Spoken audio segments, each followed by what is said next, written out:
Welcome to my Channel Deep Sleep Mission-DSM. As we begin, I would be delighted if you could share your location in the comments below.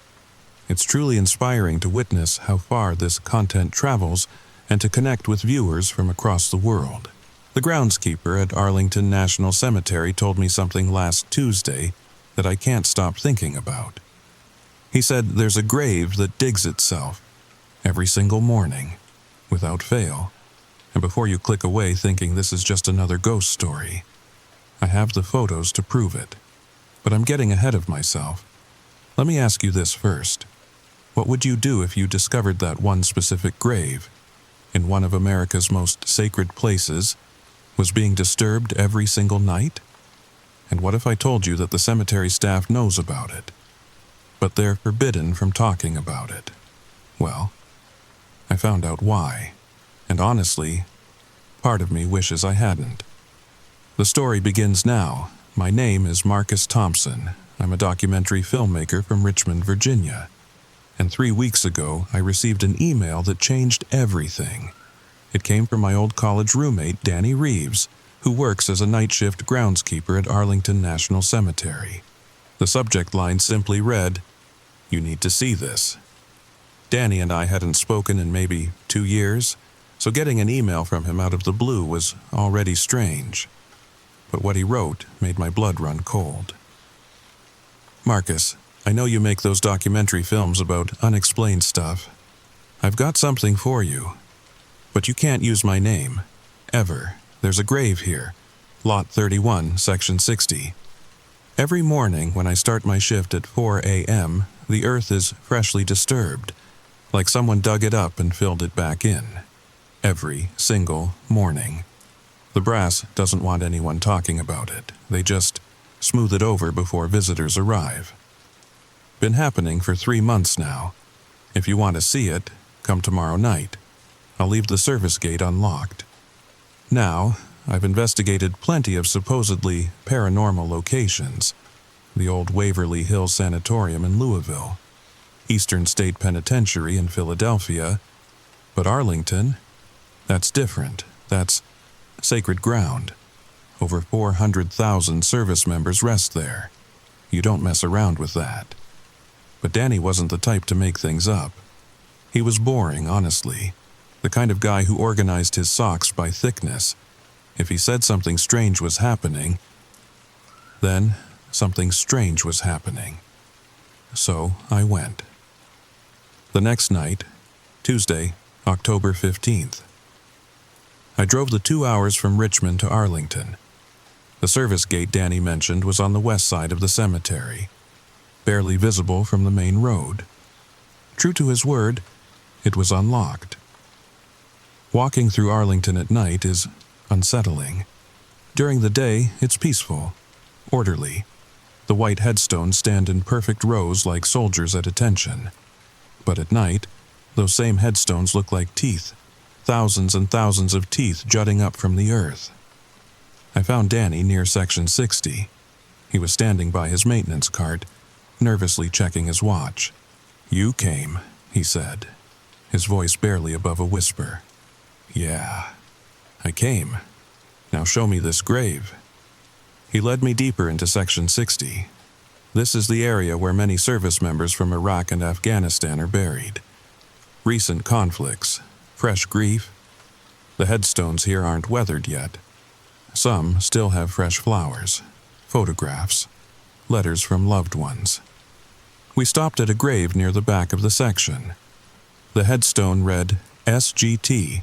James Morrison, 1985 to 2019. Operation Inherent Resolve until Valhalla."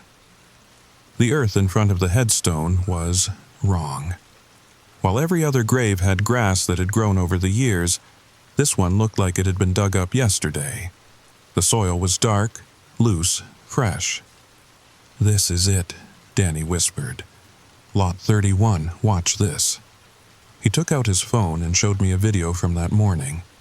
The timestamp read 4:03 a.m. In the video, the grave looked exactly the same. Freshly disturbed earth. Then he swiped to another video, and another. all from different mornings, all showing the same thing. "How long has this been happening?" I asked. 3 months. Started on July 15th. Every single morning, it's like this. We fill it in, pack it down, lay new sod, doesn't matter. Next morning, freshly dug. Have you checked inside?" Danny's face went pale. "Are you insane? That's desecration. That's federal prison time. Besides," he paused, looking around nervously.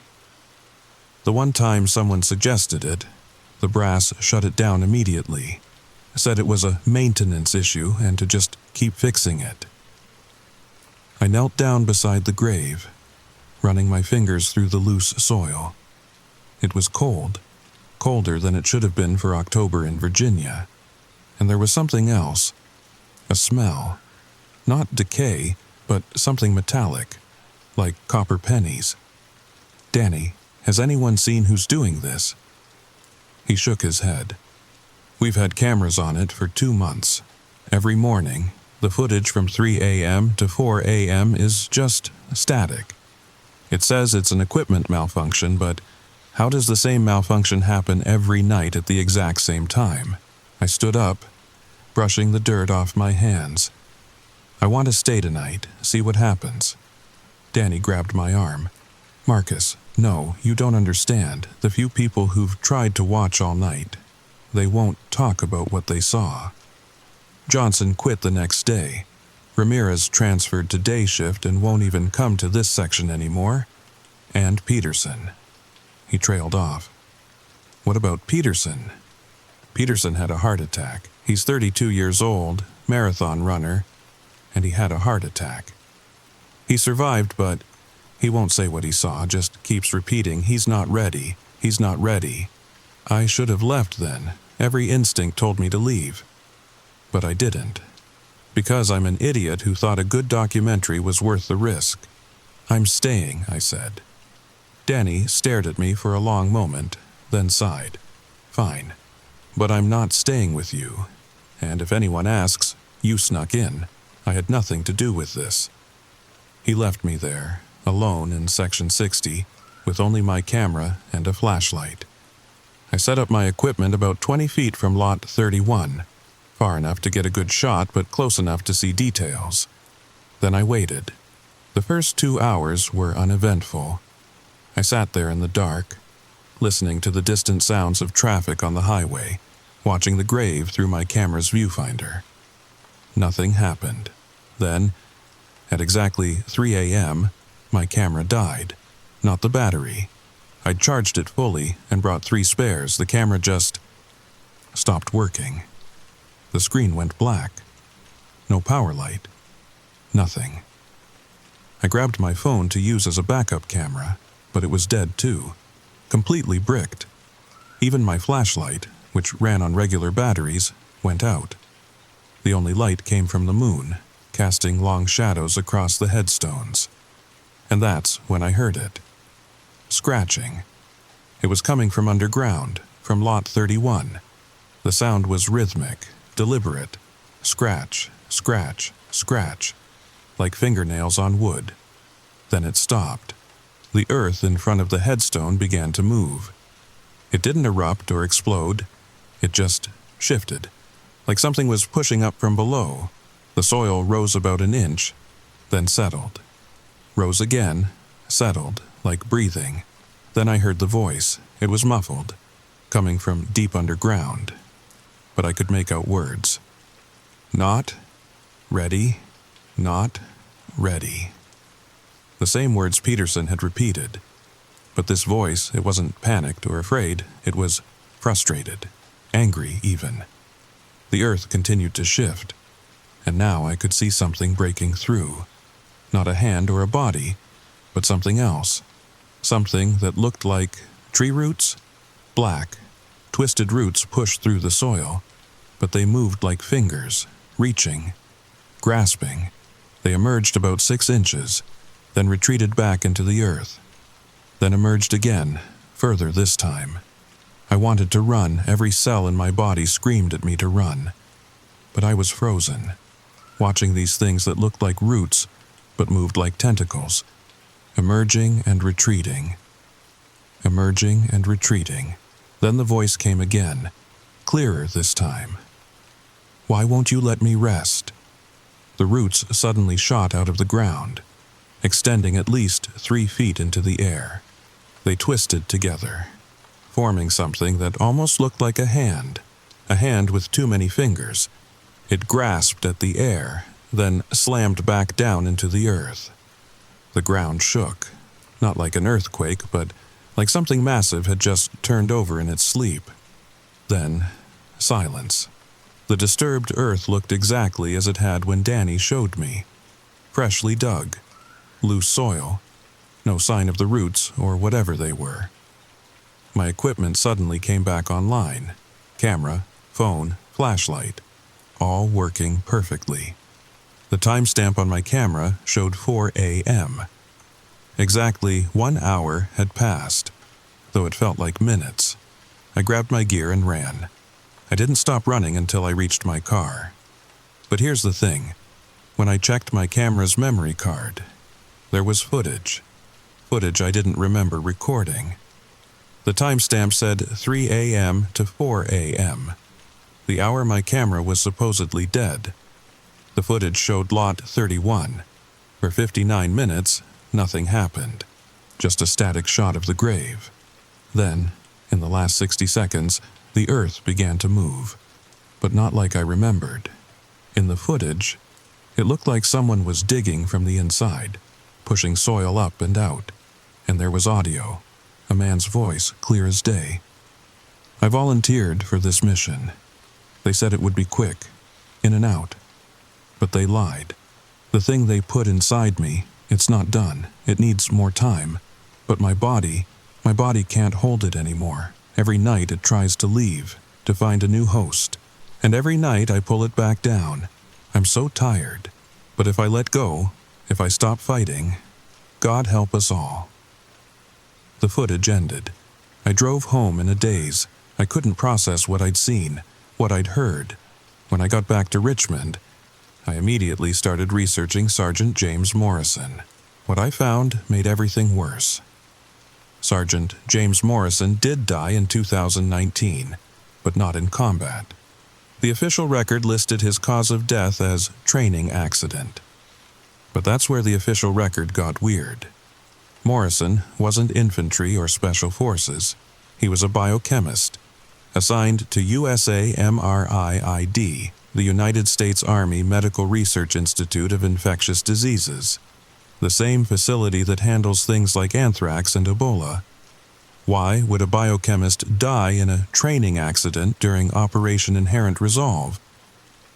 I dug deeper, called in favors from journalist friends, searched through declassified documents, and I found something.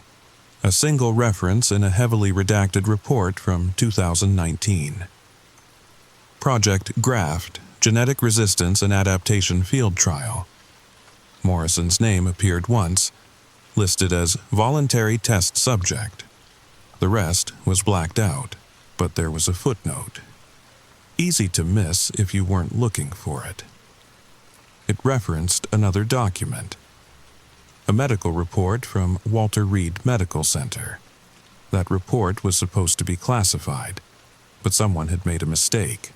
It was accidentally included in a batch of files released under the Freedom of Information Act. The report described a patient, name redacted, who had been infected with something called Specimen 31. The symptoms were bizarre. Accelerated cell growth, increased bone density, enhanced muscle mass, but also rejection symptoms. The body was fighting against whatever Specimen 31 was. The report's conclusion was chilling. Subject's body is rejecting the specimen but cannot expel it. Recommend immediate isolation and observation. Under no circumstances should the subject be allowed to expire, as a specimen may seek new host upon death of current vessel. The report was dated July 12, 2019. Morrison died July 14, 2019. and the disturbances at his grave started exactly 3 months ago. July 15th, the 5-year anniversary of his death. I needed to go back. I needed to understand what was happening. So last night, October 22nd, I returned to Arlington. This time, I didn't go alone. I brought my friend Sarah Chen, an emergency room nurse from Georgetown University Hospital. If something went wrong, I wanted medical help nearby. We arrived at 2:30 a.m. The service gate was locked this time, but I'd made a copy of Danny's key during my first visit. We made our way to Section 60. Lot 31 looked the same, freshly disturbed earth. But this time, there was something else. A smell. Stronger than before, like copper and ozone. Like the air before a lightning strike. Sarah checked her watch. It's almost 3. We set up our equipment, but this time I brought something else. An electromagnetic field detector. If something weird was happening, maybe it would register. At 3 a.m., right on schedule, our equipment died. But the EMF detector, which ran on an analog battery, kept working. And it was going crazy. The needle was maxed out, picking up an electromagnetic field stronger than anything that should exist in a cemetery. The scratching started. But this time, it was different, more urgent, desperate. The earth didn't just shift, it erupted. Soil flew everywhere as something burst from the grave. Not roots this time, an arm, a human arm, but wrong. The skin was gray, stretched tight over muscles that were too large, too defined. The fingers were elongated, with too many joints. The arm grasped at the air, then slammed down on the ground. Using it as leverage, something began pulling itself up from the grave. Sarah grabbed my arm. We need to go. Now. But I couldn't move. I watched as a head emerged. It was Morrison, but not Morrison. The face was his. I recognized it from the photos I'd found, but the skull was wrong. Elongated. The eyes were too large, completely black. No whites at all. It pulled itself halfway out of the grave. The body was massive, at least 7 feet tall, and built like something out of a nightmare. Muscles writhed under the skin like they were alive. Morrison's mouth opened. The voice that came out was his, but layered, like multiple people speaking at once. "Please, help me." Then another voice, deeper, not human. "Release, must spread, must grow." Morrison's voice again, fighting through. "No, won't let you, won't."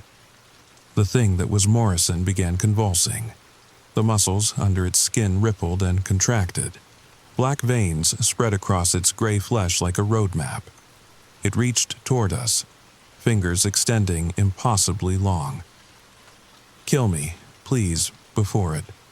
The deep voice took over. New hosts, young, strong. The thing lunged forward, but stopped, like it hit an invisible wall. It couldn't leave the grave. Morrison was still fighting, still holding it back. Can't hold much longer, every night, weaker. Sarah pulled out a syringe from her bag. I hadn't known she brought medical supplies. "What are you doing?" I asked.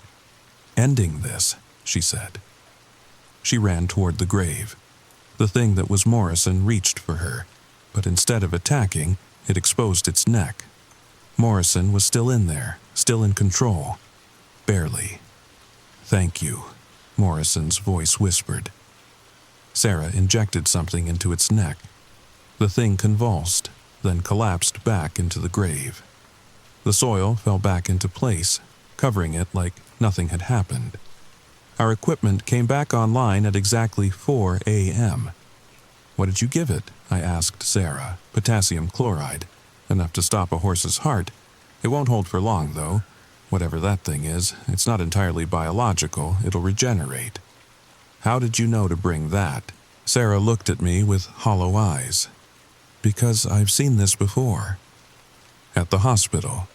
We've had 3 cases in the last year. Patients who died and then weren't quite dead. The military always shows up, takes the bodies. But one of them talked before they took him. Said he was part of something called Project GRAFT. Said they were trying to create super soldiers using something they found. Something not from here. Not from here? His words, not mine. He said they found it in Afghanistan, in a cave system that wasn't on any maps, something ancient, something that shouldn't exist. They tried to weaponize it, merge it with human DNA. Morrison was one of the first test subjects. And it worked? Too well. The subjects became stronger, faster, nearly indestructible. But the thing they put inside them, it had its own agenda. It wanted to spread, to infect, to transform. The test subjects fought it, but the strain, it killed them. Except they didn't stay dead. The organism kept their bodies functional, kept trying to break free. So Morrison is a prison. His consciousness, whatever's left of it, is the only thing keeping that organism contained. Every night it tries to break free. Every night he pulls it back down. But he's losing. Each time he's a little weaker. Eventually, she didn't need to finish. I'm writing this now. October 23rd, because I need someone to know. Sarah and I went to the authorities. FBI, CDC, Department of Defense. No one would listen. Or rather, they listened, and then told us to forget what we saw. Threatened us with federal charges if we went public. But people need to know. There are more graves like Morrison's. Sarah found evidence of at least 12 other Project Graft subjects buried in various national cemeteries across the country. All died within weeks of each other in 2019. All listed as training accidents. All in sections of their respective cemeteries that are now restricted to the public. The one in Arlington, Morrison. His is the only grave that shows visible disturbance. Maybe because he was the first. Maybe because whatever they put in him was stronger. Or maybe he's just the strongest-willed, still fighting after 5 years. But for how much longer? I've been back to Lot 31 every night this week. Each night, the disturbance gets worse. The earth doesn't just shift anymore, it cracks, forms patterns. Like something underneath is growing, spreading its roots. Last night, Danny texted me. He quit his job. But before he left, he overheard something. The military is planning something for Halloween night. October 31st, 7 days from now. They're bringing in a team. Specialists. They're going to try to contain the situation. But here's what scares me most. I did more research on Morrison, found his family, his wife, Jennifer. She lives in Fairfax. I went to see her yesterday. Told her I was doing a documentary on fallen heroes from Operation Inherent Resolve. She told me something that made my blood run cold. Morrison had a journal. He wrote in it every day during his deployment. She gave it to me to read. Most of it was normal, talking about missing home, the heat, the food. But the last entry, dated July 13th, 2019, the day before he died. They say I volunteered, but I don't remember volunteering. I don't remember agreeing to this. The thing inside me, it whispers, tells me things, shows me things, what it wants to do to this world, what it wants to become. It says it's been waiting, buried in that cave for millennia, waiting for someone stupid enough to wake it up, to give it a body, to bring it home. If you're reading this, if something happened to me, don't let them bring me back. Burn my body, scatter the ashes. Don't let me be buried, please, because if I'm buried, if my body is intact, it won't need me anymore. It'll just need the meat, and then it'll spread. God help us, it'll spread. But they didn't burn him. They buried him in Arlington, in soil that's been consecrated, honored, filled with the remains of heroes, the perfect growing medium. Tomorrow is October 24th. 6 days until Halloween. 6 days until whatever the military is planning. And I can't shake the feeling that it's already too late. Because last night, when I visited Lot 31, the earth wasn't just disturbed. There were tracks, leading away from the grave, just a few feet, like something had crawled out, tested its limits, then returned. Morrison is losing. Part 5, The Network. But there's something else I discovered, something that makes this infinitely worse. After talking to Jennifer Morrison, I couldn't sleep. The journal entry kept replaying in my mind. So, at 2 a.m., I did what any reasonable person would do. I started making phone calls. I called every military cemetery in the country, pretended to be a genealogist researching fallen soldiers from Operation Inherent Resolve, asked specifically about any graves that required special maintenance or had ongoing issues. The responses were telling. Most cemetery administrators hung up immediately when I mentioned maintenance issues. But a few were willing to talk, off the record, in hushed voices. Quantico National Cemetery in Virginia. A grave in Section 45. Marine Corporal David Chen, Sarah's brother. She'd never mentioned it. The groundskeepers there call it the hungry grave, because it seems to consume anything they plant on it. Flowers wither in hours. Grass dies overnight, and every morning, fresh disturbance. Fort Logan National Cemetery in Colorado. Section 66, Lot 15. Army Specialist Maria Rodriguez. The caretakers have been reporting strange electromagnetic readings for months. Compasses spin wildly near her grave. Metal tools become magnetized. And the temperature. It's always 10 degrees colder there than anywhere else in the cemetery. Long Island National Cemetery in New York. Section 2A, Lot 8. Navy Petty Officer First Class Robert Kim.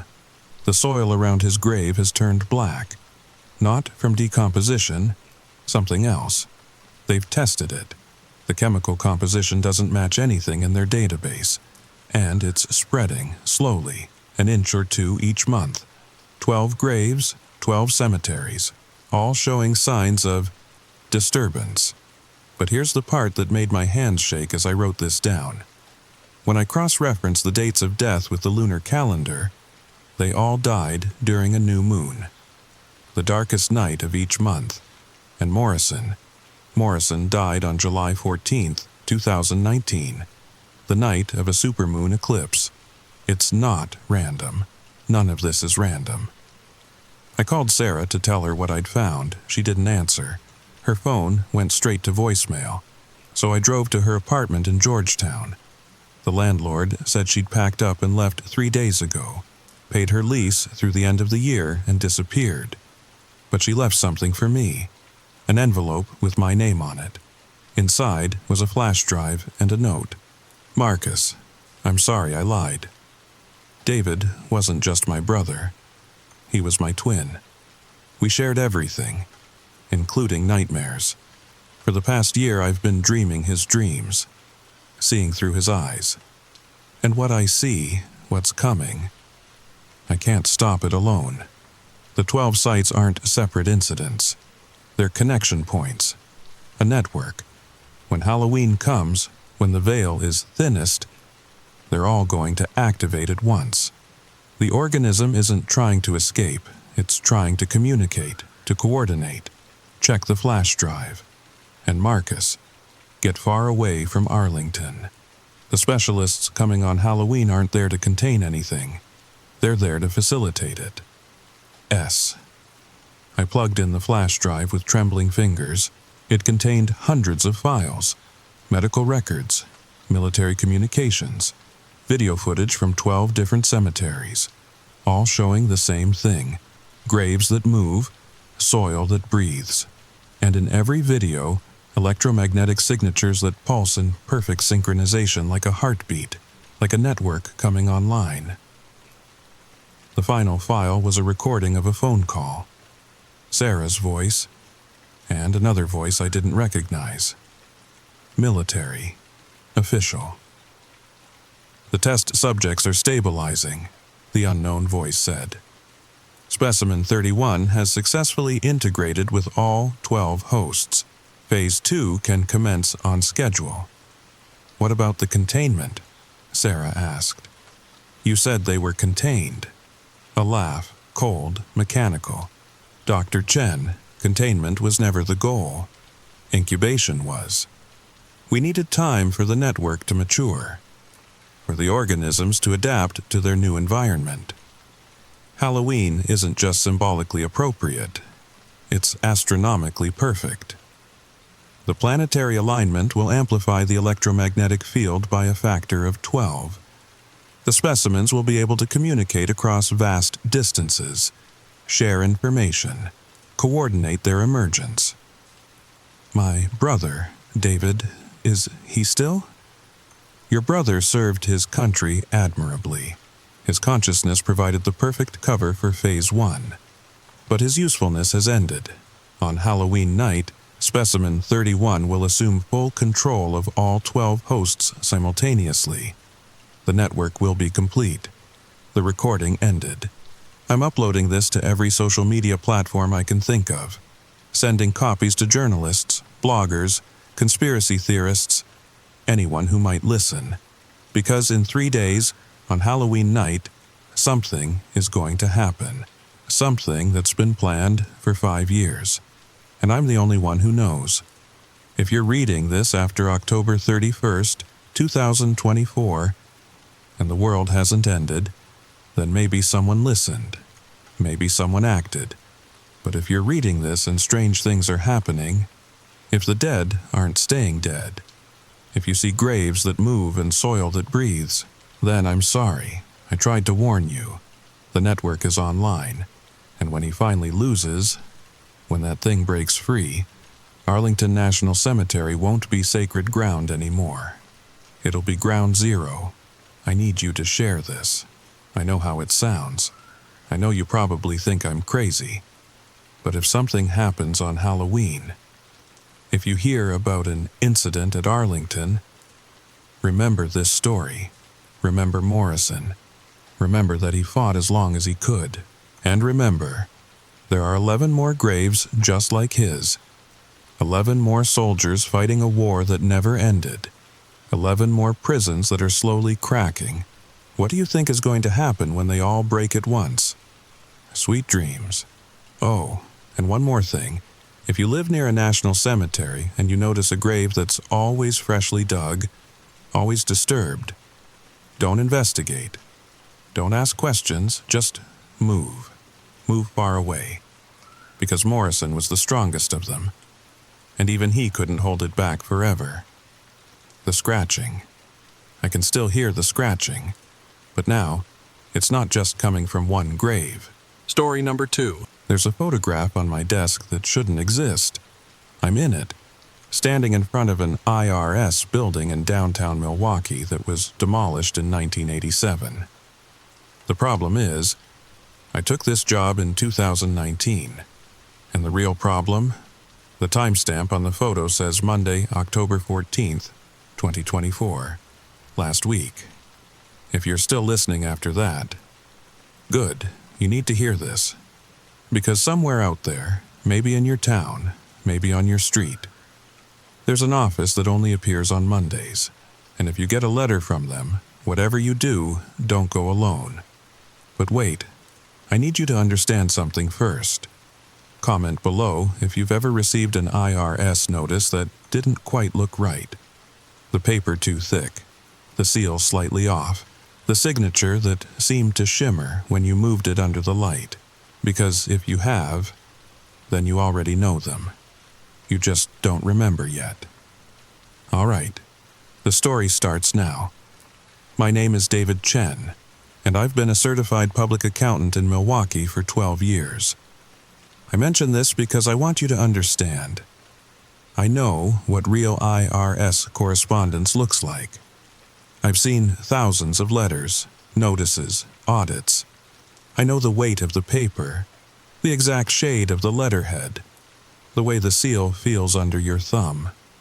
So, when Mrs. Eleanor Fitzgerald walked into my office that Tuesday morning, October 8th, holding a letter that made my skin crawl, I knew immediately something was wrong. "David, honey," she said. And Mrs. Fitzgerald had been my client for 8 years, a sweet 73-year-old widow who ran a small flower shop on Water Street.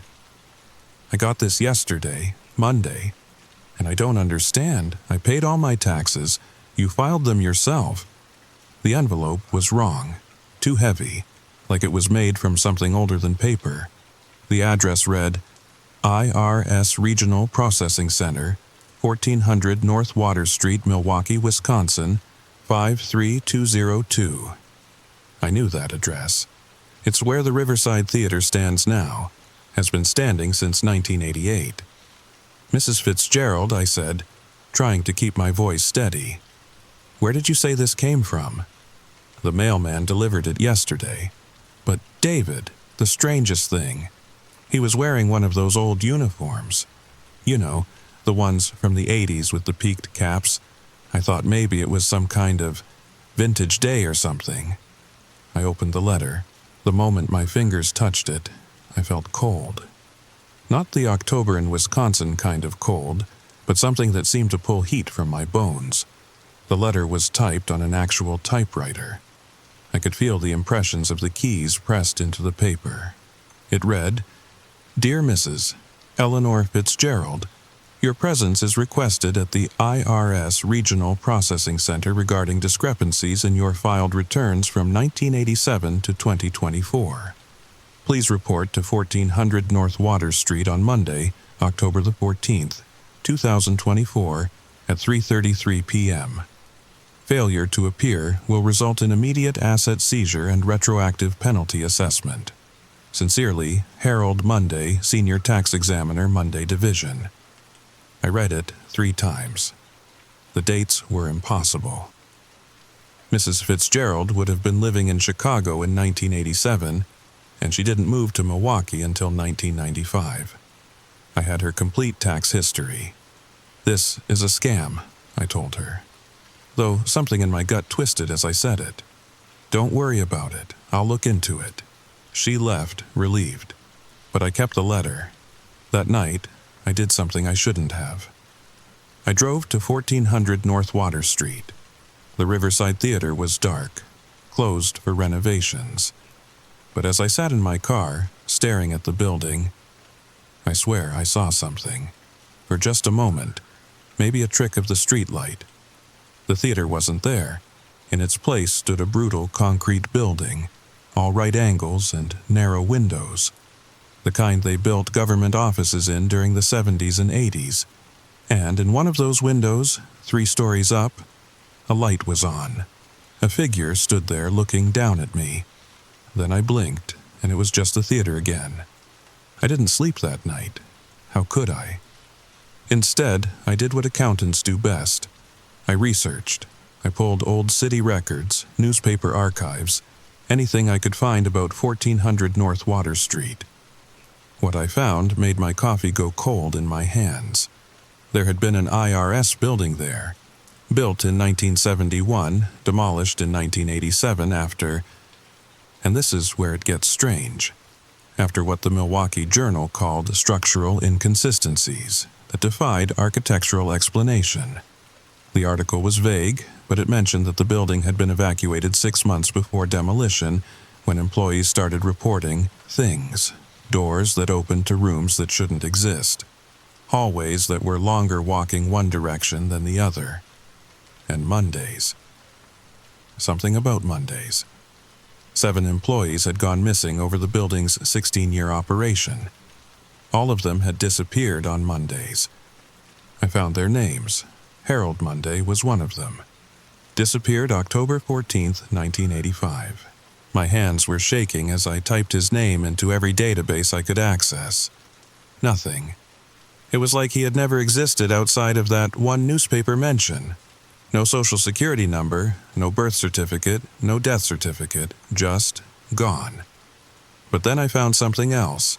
a forum post from 2003 on a discontinued website I accessed through the Wayback Machine.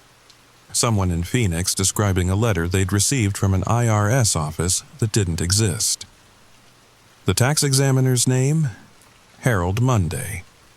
Another from 2009 in Portland. Harold Monday. 2015 in Detroit. Harold Monday. 2021 in Nashville. Harold Monday, always requesting meetings at 3:33 p.m. Always at addresses where IRS buildings used to stand but had been demolished years or decades before. I called Mrs. Fitzgerald that Thursday. "Eleanor, I need you to promise me something.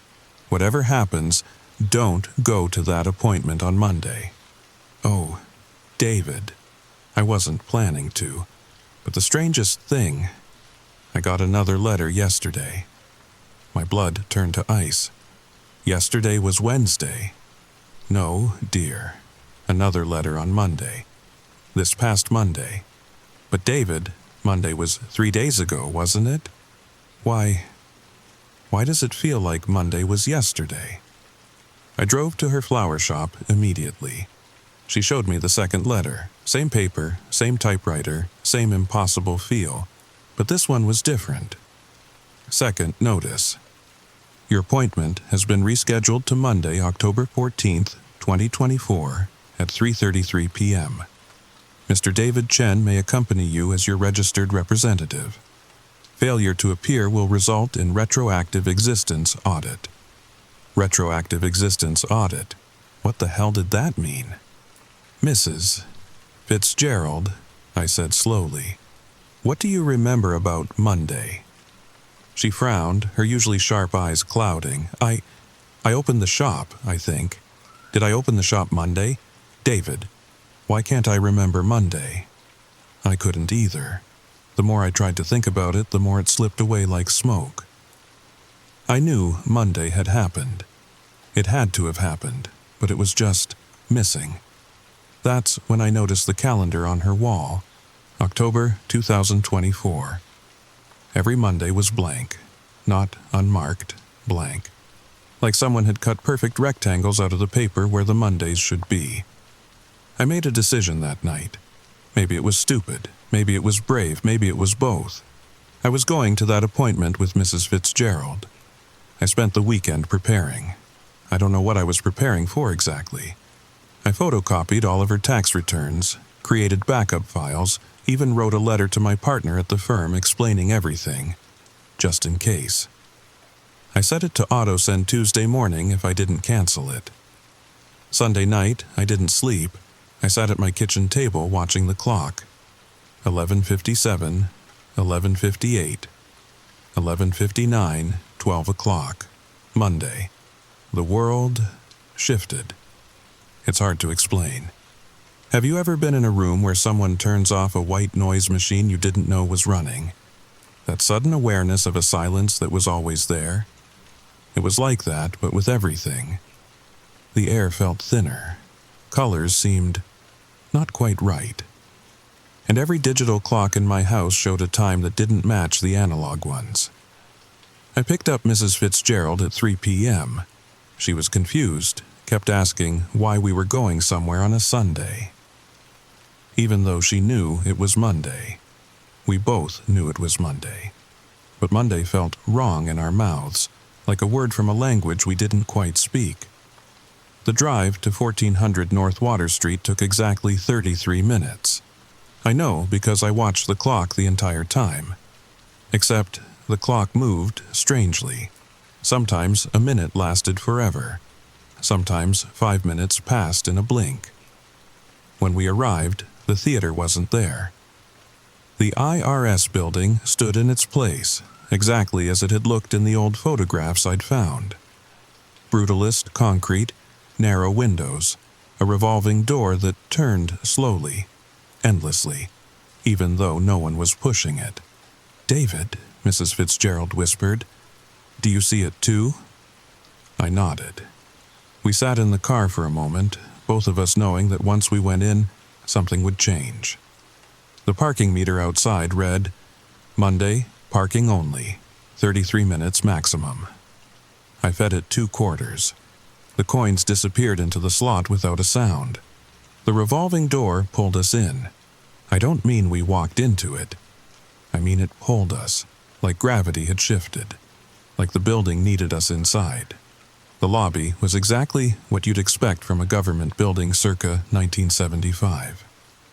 Wood paneling, orange carpet, fluorescent lights that hummed at a frequency that made my teeth ache.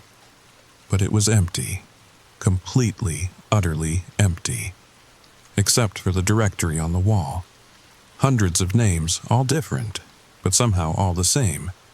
Harold Monday, tax examiner, room 333. Harrison Monday, audit specialist, room 333. Helena Monday, revenue officer, room 333. All Monday. All in room 333. The elevator was waiting for us, doors open. We didn't have a choice. You understand that, right?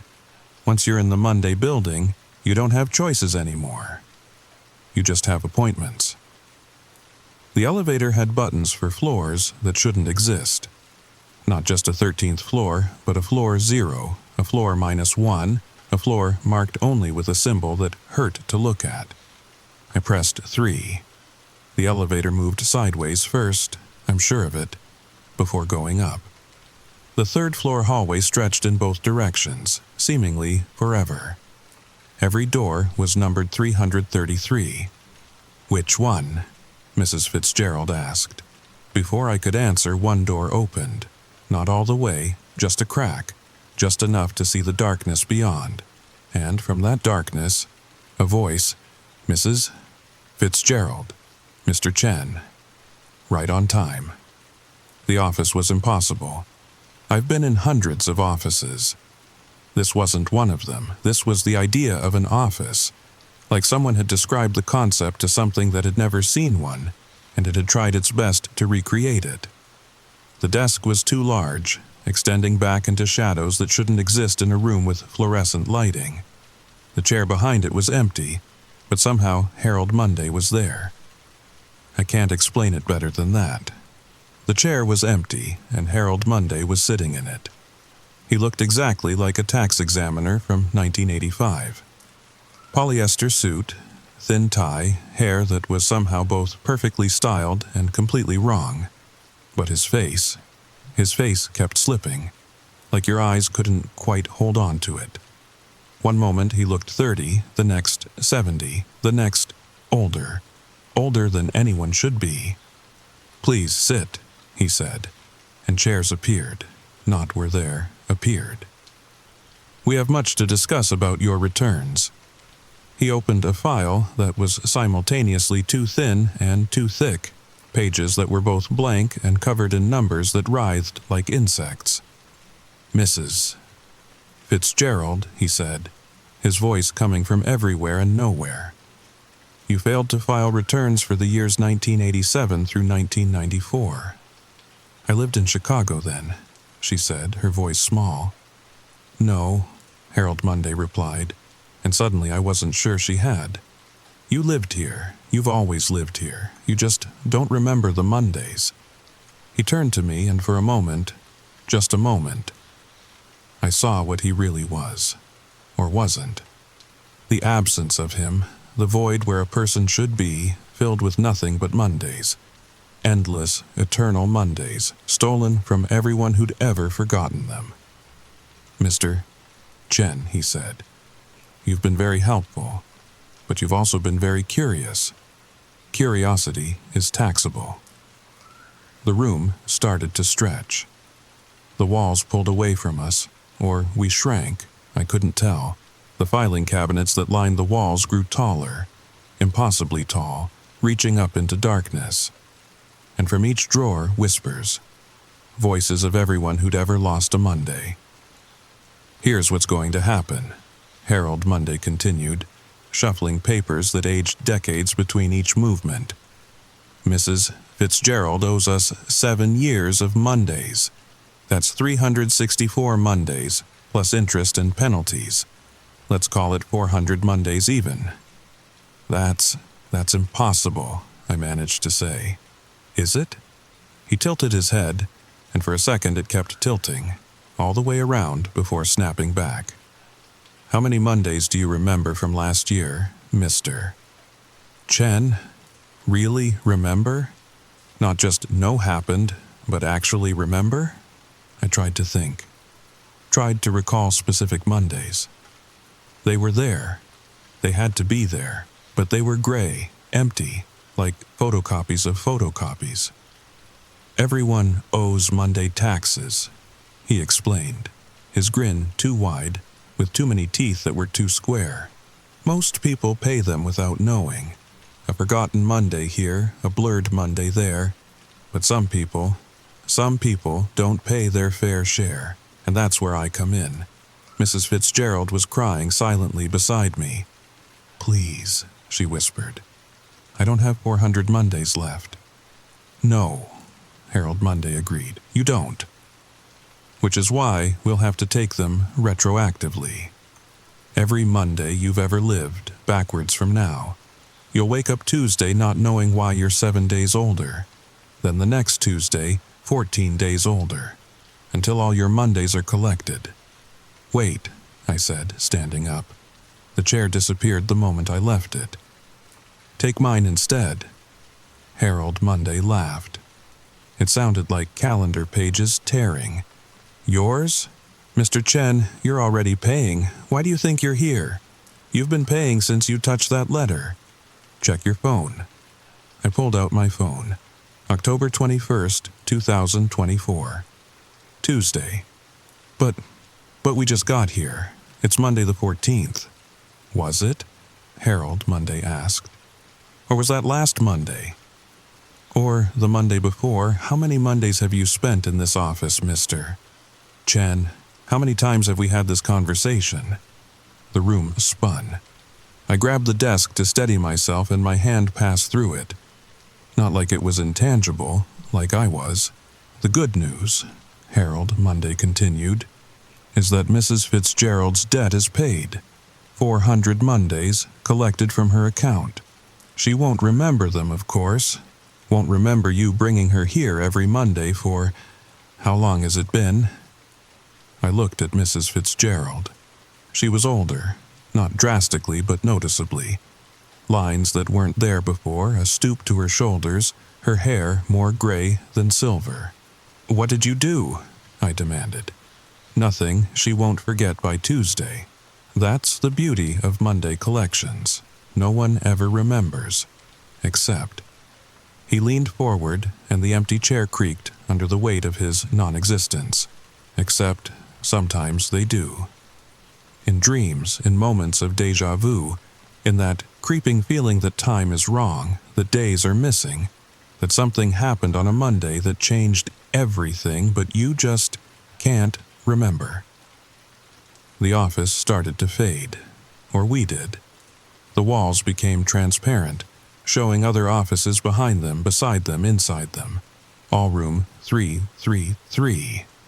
All containing Harold Monday and confused people trying to understand where their time had gone. Time to go, Harold Monday said. Tuesday is calling. But don't worry, you'll be back. Everyone comes back to Monday eventually, even if they don't remember. The last thing I saw was the calendar on his wall. Every date was Monday the 14th.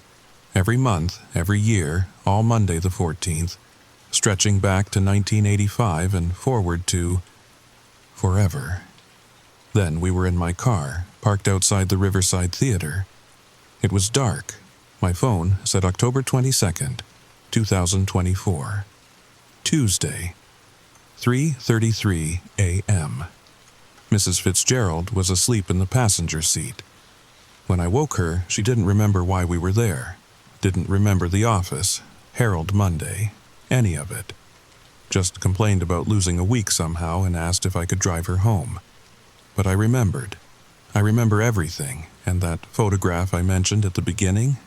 I found it on my desk that Tuesday morning. Me, standing in front of the IRS building that doesn't exist, next to Harold Monday who isn't there. But in the reflection in the glass doors behind us, hundreds of me, all standing there on different Mondays, all taking the same picture, all forgetting until the next time. I'm telling you this because it's Sunday night as I write this. Tomorrow is Monday, October 28th, 2024, and I found another letter in my mailbox today. Not for a client this time, for me. Dear Mr. David Chen, your presence is requested at the IRS Regional Processing Center regarding your curiosity tax assessment. Please report to 1400 North Water Street on Monday, October 28th, 2024 at 3:33 p.m. You know what happens if you don't come. Sincerely, Harold Monday, Senior Tax Examiner, Monday Division, P.S. Bring the photograph. The thing is, I know I'll go. I've probably gone before. How many Mondays have I lost already? How many times have I written this story, trying to warn people, only to forget by Tuesday? But here's what I discovered in the days after that first visit. What I found that terrifies me more than Harold Monday himself.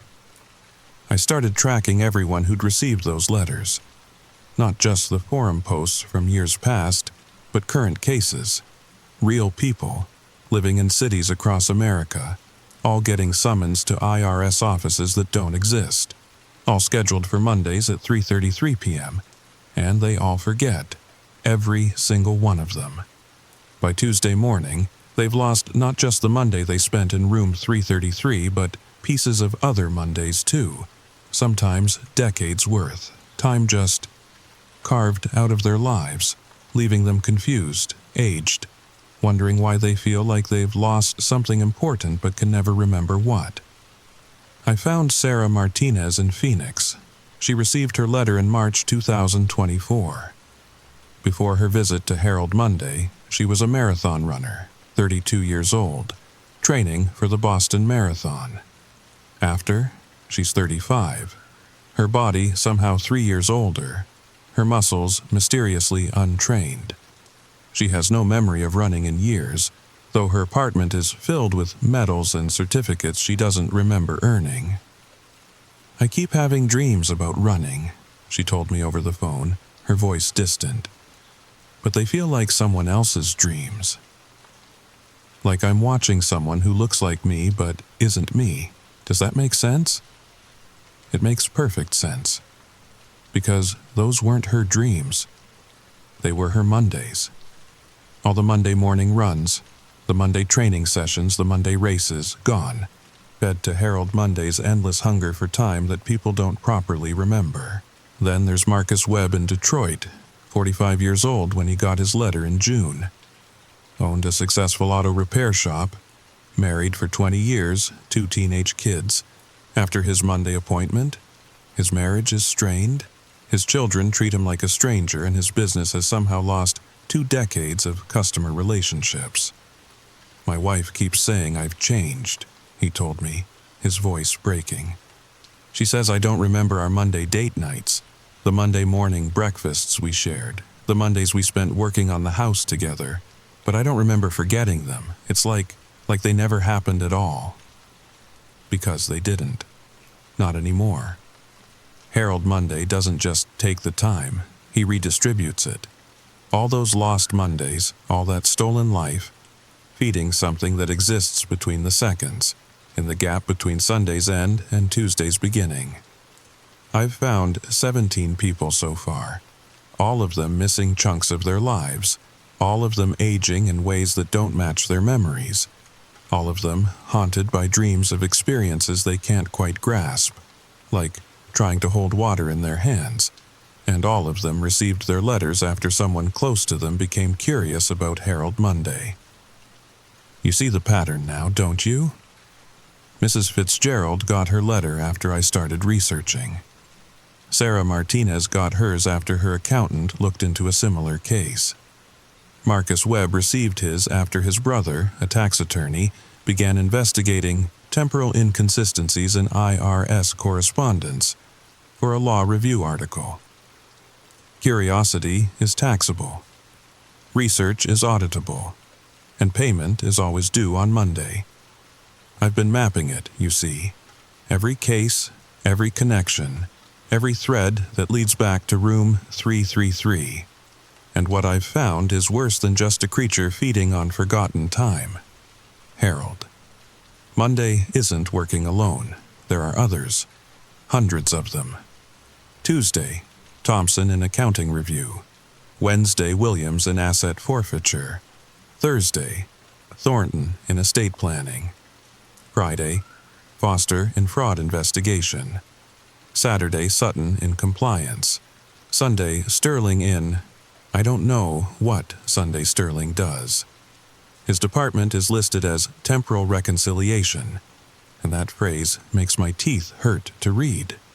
Each day of the week has its own collector, each one harvesting the time we don't properly value, the moments we waste, the hours we let slip by without really living them. But Monday is special. Monday is when people are least present, most disconnected, dragging themselves from weekend to work week without really experiencing the transition. Mondays are easy to steal because no one really wants to live them anyway. But I've learned something else, something that might be important. They're growing stronger. Check the news. Really look at it. Have you noticed how many people seem to be aging faster than they should? How many folks look older than their birthdays would suggest? How often you hear someone say they feel like they've lost time, like years have passed without them noticing. The Monday tax collectors are expanding their operations. What started as individual cases, one person here, one there, has become systematic. Entire neighborhoods now have gaps in their collective memory. Whole families aging at different rates, unable to understand why they feel disconnected from each other. And the buildings, oh God, the buildings. Every major city now has an address that doesn't quite exist. Not just demolished IRS offices, but DMV branches that were torn down, Social Security offices that burned, EPA buildings that were condemned. All of them appearing on Mondays. All of them staffed by people whose names match the day of the week. All of them collecting time from people who don't remember giving it. Milwaukee was just the beginning, the test case, the proof of concept. Now they're everywhere. And I think they're preparing for something, some kind of collection day, a massive audit of time itself, because I found one more thing in my research. One more document that shouldn't exist, filed in a database that vanishes every Tuesday morning. A form titled Temporal Collection Notice, Emergency Authorization. It's scheduled for Monday, December 30th, 2024. A Monday between 2 years, a day that hardly anyone will be paying attention to. A day when the whole world will be focused on looking backward at the year that was, or forward to the year that will be. The perfect Monday to steal. And according to the form, it's not just individuals anymore, it's collective. Community-wide, city-wide.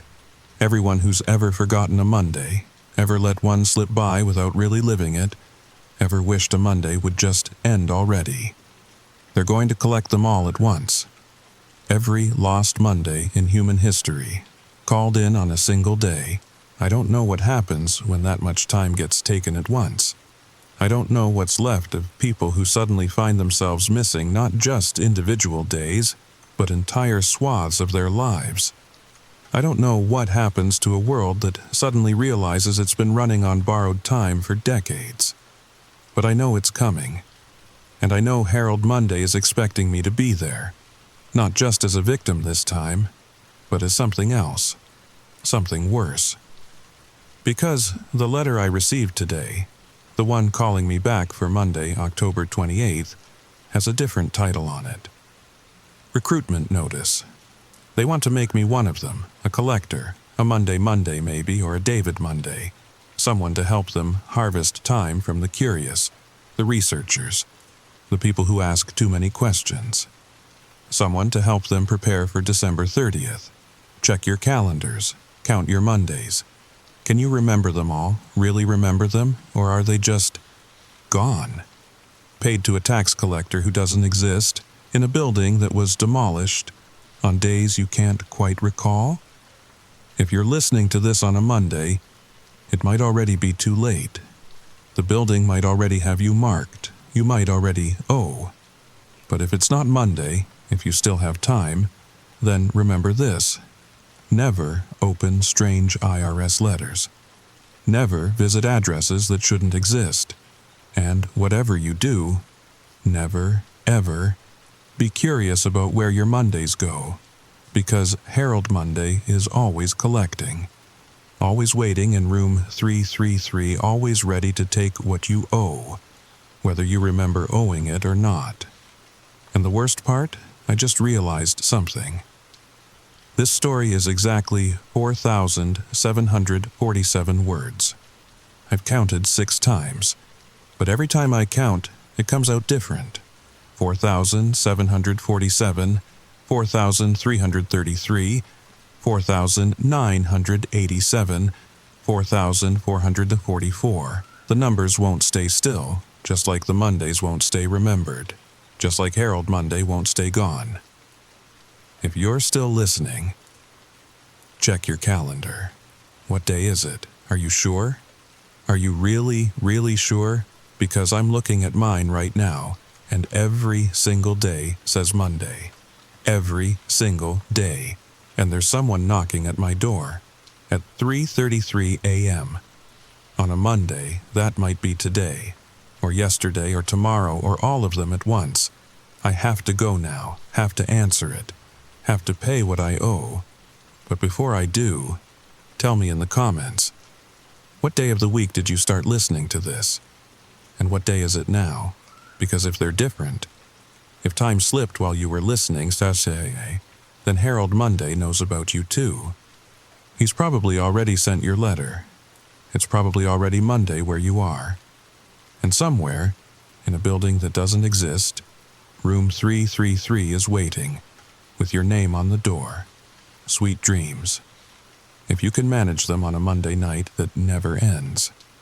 And if this story kept you up, if it made you check your calendar, if it made you wonder where your Mondays went, then subscribe, share it. But whatever you do, don't listen to it again on a Monday. Trust me on that. Please.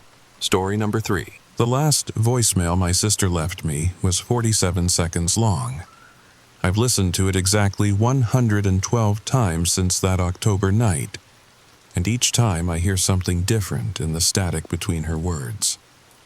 "Sarah," she whispered, her voice crackling through my phone at 3:14 a.m. "Whatever you do, don't come looking for me.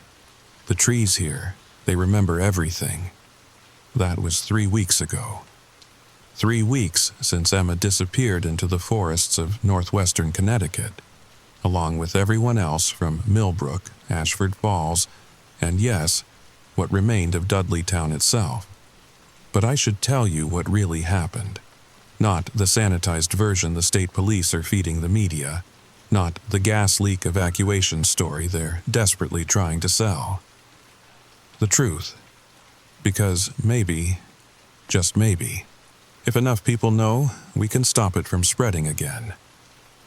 Before you decide this is just another ghost story to help you drift off to sleep, let me ask you something. Have you checked your window lately? I mean, really checked it. Because sometimes, when the darkness between the trees gets thick enough, you can see them watching, the ones who used to live in those 3 towns. They're still there, you know. They just aren't quite themselves anymore. Now, let me tell you how it all started. My name is Sarah Chen, and until 6 weeks ago, I was a perfectly rational real estate photographer from Hartford, the kind of person who rolled her eyes at ghost stories, who thought those paranormal investigation shows were staged nonsense. Funny how quickly certainty crumbles when you're standing in an abandoned house at midnight, and you realize the footsteps upstairs aren't coming from anything human. It started with a job offer I couldn't refuse. Marcus Webb, a luxury property developer from New York, contacted me through my website. He wanted comprehensive photos of 3 small Connecticut towns he was considering for a massive revitalization project. The pay was extraordinary. $10,000 for a week's work. "There's just one thing," Marcus had said over our Zoom call, his face slightly pixelated but his unease crystal clear. "The locals can be difficult. Superstitious. You might hear stories about the area. Old folklore. Don't let it bother you." I laughed, actually laughed. "Mr. Webb, I've photographed supposedly haunted mansions from Salem to Savannah. Trust me, I don't scare easy. If only I could go back and shake that confident woman. Tell her to decline the job. Delete the email. Forget Marcus Webb's name entirely." The first town on my list was Millbrook, about an hour and 40 minutes northwest of Hartford. As I drove my Honda CR-V along Route 44 that Tuesday morning, the autumn foliage was breathtaking. Reds and golds that seemed to glow in the October sunlight. My photography instincts were already firing. This was going to make incredible portfolio material. But as I turned onto the narrow road leading to Millbrook, something shifted. The trees grew denser, their branches creating a canopy so thick that my headlights automatically clicked on. The GPS on my phone flickered, showing my location, then not showing it, then placing me somehow 3 miles away before snapping back. "Recalculating," the robotic voice said, then softer, almost like a whisper, "Turn back." I blinked. Had I really heard that? I turned the volume up, but the GPS remained silent except for normal directions. Just my imagination. Probably triggered by Marcus's warning about local superstitions. Millbrook appeared through the trees like something from a Norman Rockwell painting. If Norman Rockwell had painted exclusively in shades of gray.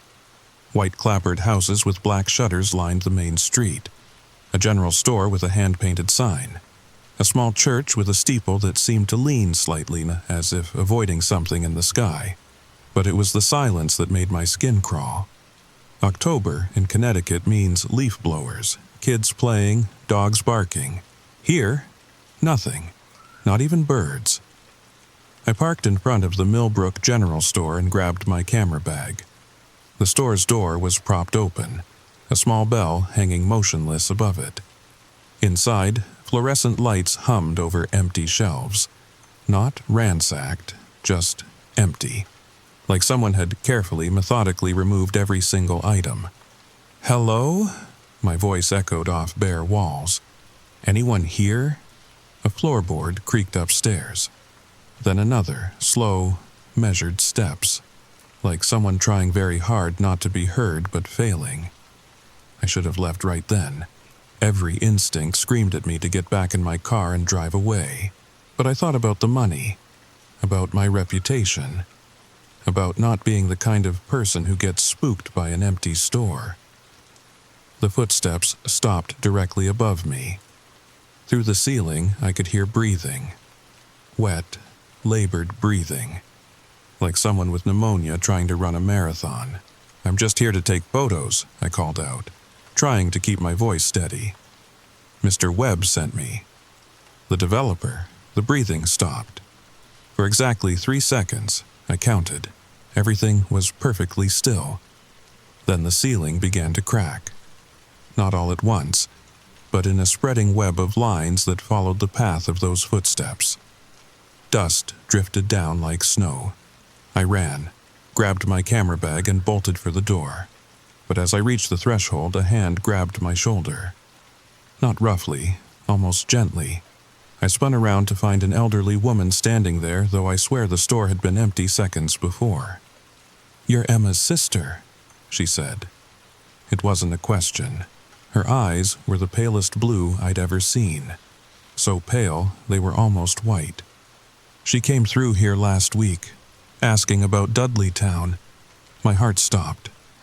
Emma was supposed to be at a teaching conference in Boston. You saw Emma? When? What was she doing here?" The woman's grip tightened. Her fingers were ice cold through my jacket. She wanted to know about the founding families. The ones who built Dudleytown in 1747. I told her what I'm telling you now. Some ground is cursed not by what happens on it, but by what lies beneath it. The Dudley family knew. That's why they really left England. Not for religious freedom, but because they'd awakened something that followed them across the ocean. That's, I wanted to say, impossible, ridiculous, insane, but the words wouldn't come. Your sister found what she was looking for, the woman continued, and now I noticed her fingernails were caked with dirt. No, not dirt, something darker. The old Dudley Foundation stones, the ones they used to try to contain it. But she made a mistake. She took one. Just a small piece, she said, for research. The ceiling above us groaned. Long splinters began falling from the cracks. Where is she? I demanded. Where's Emma?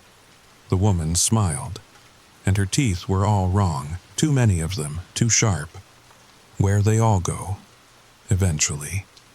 Into the trees. The trees remember everything, you see.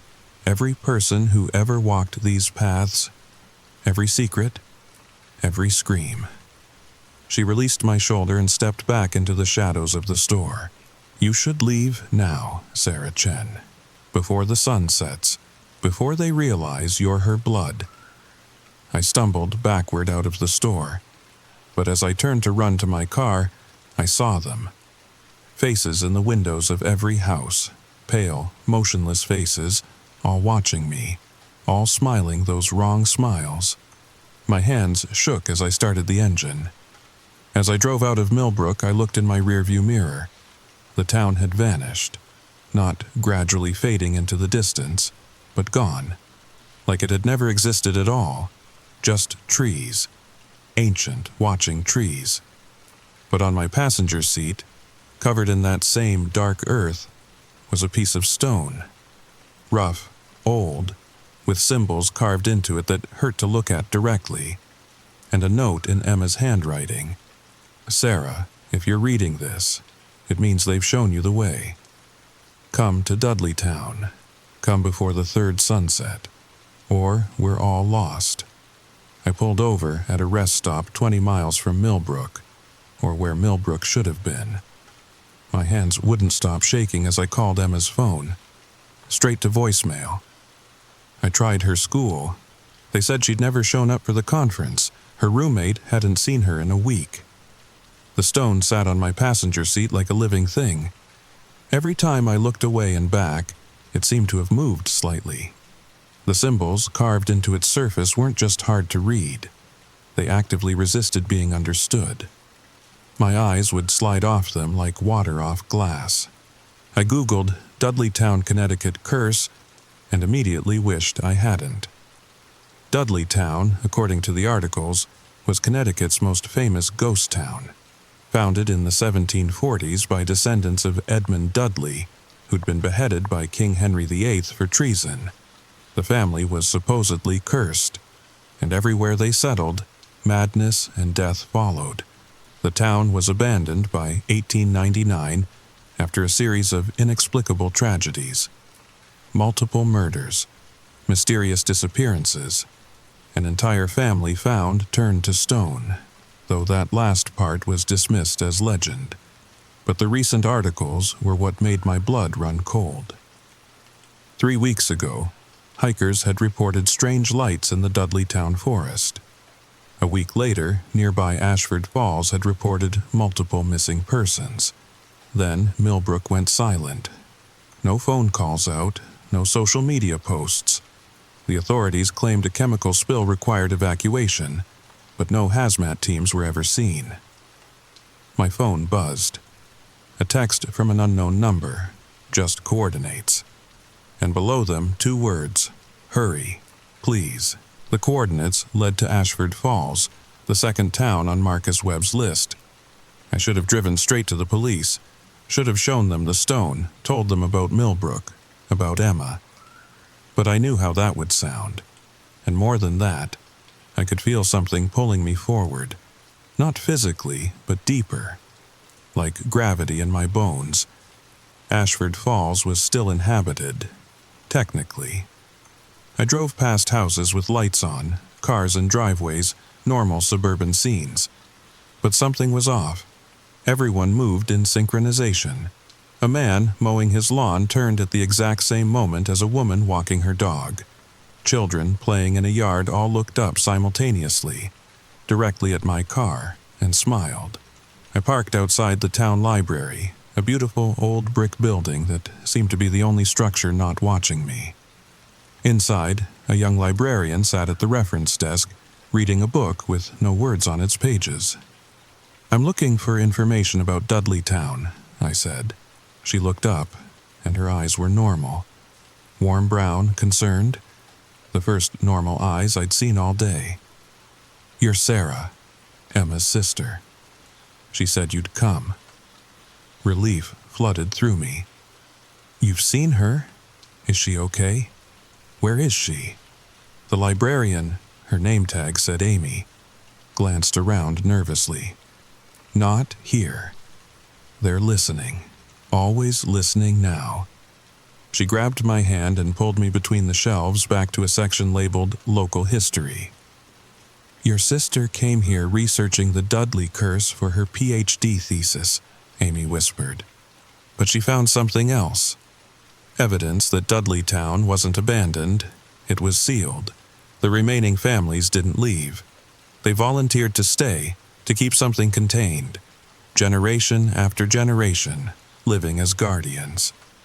"Guardians of what?" Amy pulled out an old leather journal, its pages yellow with age. In 1747, Edmund Dudley's descendant, Thomas, brought more than his family to Connecticut. He brought something from the old country, something that had been sleeping under London since Roman times.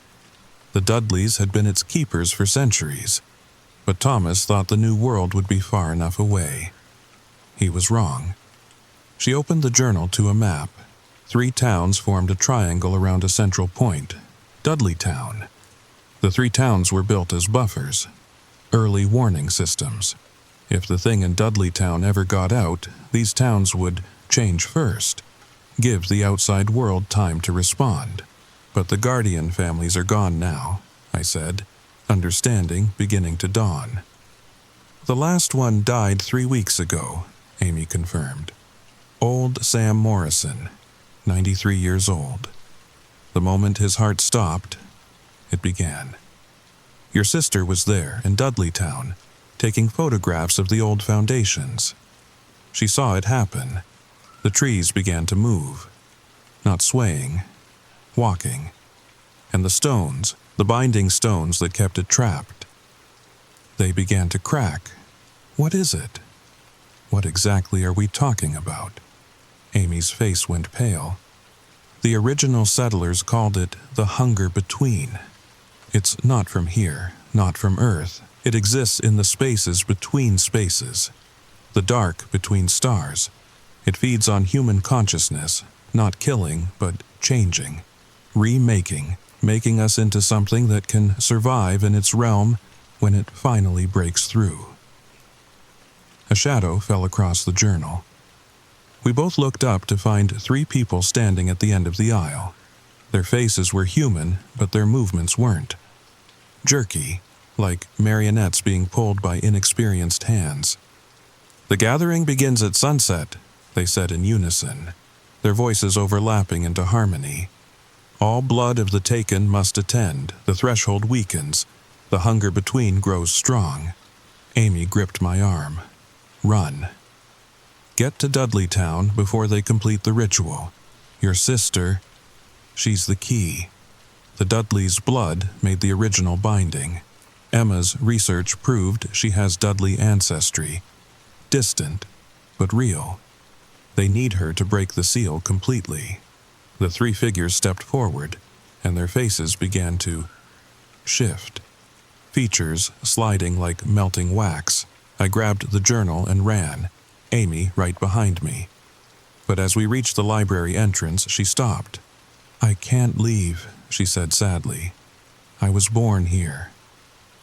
The town is in me now. But you still have a chance. Find the original foundation in Dudleytown, the cornerstone. Your sister will be there. Don't let them complete the ritual, or all 3 towns will be pulled through, and once it starts, it won't stop, town by town, city by city, until the whole world is remade." She pushed me out of the door. "Go. You have 2 hours until sunset." As I ran to my car, I saw them. Everyone in Ashford Falls had stopped what they were doing and turned to watch me. Hundreds of faces, all wearing the same patient smile. Waiting. The stone on my passenger seat was glowing now, pulsing with a light that shouldn't exist. And in my rearview mirror, as I sped toward Dudleytown, I saw the trees beginning to follow. The road to Dudleytown doesn't exist on modern maps. You won't find it on Google, and GPS systems simply show empty forest. But the stone knew the way.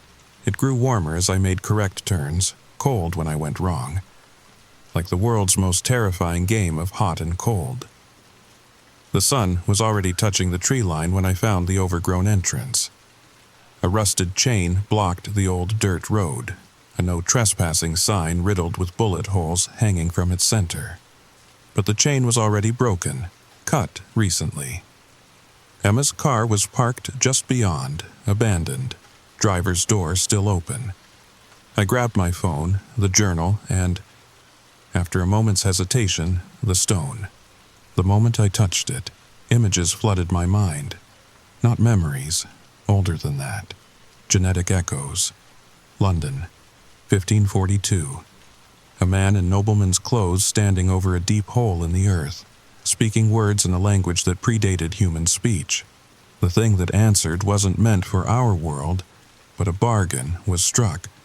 Power for the Dudley family, in exchange for keeping it fed. Just a little at first. A missing servant, a forgotten child. But appetites grow. Then Connecticut, 1747. Thomas Dudley, thinking distance would break the bond. Building Dudleytown over a natural weak point in reality, the same kind of place the thing had emerged from in London. Not escape, but a new prison. The 3 towns as anchor points, their populations unknowing guards. And now, 2024. The last guardian dead. My sister's blood, our blood, carrying just enough of the Dudley line to matter. Enough to be used as a key. I shook off the visions and started running up the old road. The trees here were wrong. Too tall, too thick, growing in patterns that hurt to perceive. Some had faces in their bark. Human faces, twisted in silent screams. Others bled a dark sap that moved against gravity, flowing upward. The ruins of Dudleytown emerged from the forest like broken teeth. Stone foundations and collapsed chimneys were all that remained of the original houses. Except for one structure in the center, a church that shouldn't still be standing. Its wooden walls were unmarked by time or weather, as if it existed in a bubble separate from the world. That's where I heard the chanting. I crept closer, peering through a gap in the wall. Inside, dozens of people stood in concentric circles around a raised platform. They were from all 3 towns. I recognized the elderly woman from Millbrook, the synchronized residents of Ashford Falls, and others I hadn't seen before. Their eyes were closed, mouths moving in perfect unison, speaking words that made my teeth ache. And in the center, on the platform, Emma. She was suspended 3 feet above the ground, arms spread wide, surrounded by a cage of light that looked like frozen lightning. Her eyes were open but solid black, reflecting something that wasn't in our world. The foundation stone beneath her was cracking, spreading outward in a spiral pattern. Marcus Webb stood beside the platform, though he looked nothing like the man from the Zoom call. His face kept shifting, young, then old, then something not quite human. He was reading from a book bound in what looked like human skin. "The bloodline returns," he intoned, his voice echoing from everywhere and nowhere. "The compact breaks. The hunger between rises to claim what was promised. 3 towns given freely. 3,000 souls prepared for transformation. The threshold opens. I had to do something. But what? I was one person against dozens, maybe hundreds. And even if I could reach Emma, I didn't know how to break whatever held her. The stone in my hand pulsed urgently. More images flooded through. Not the past this time, but instructions. The original binding ritual, performed in reverse. But it required 2 of Dudley blood, one to be the key, one to be the lock. If I entered that circle, I might be able to save Emma, but one of us would have to take her place. One of us would have to become the new guardian, holding the hunger between at bay. And guardians couldn't leave.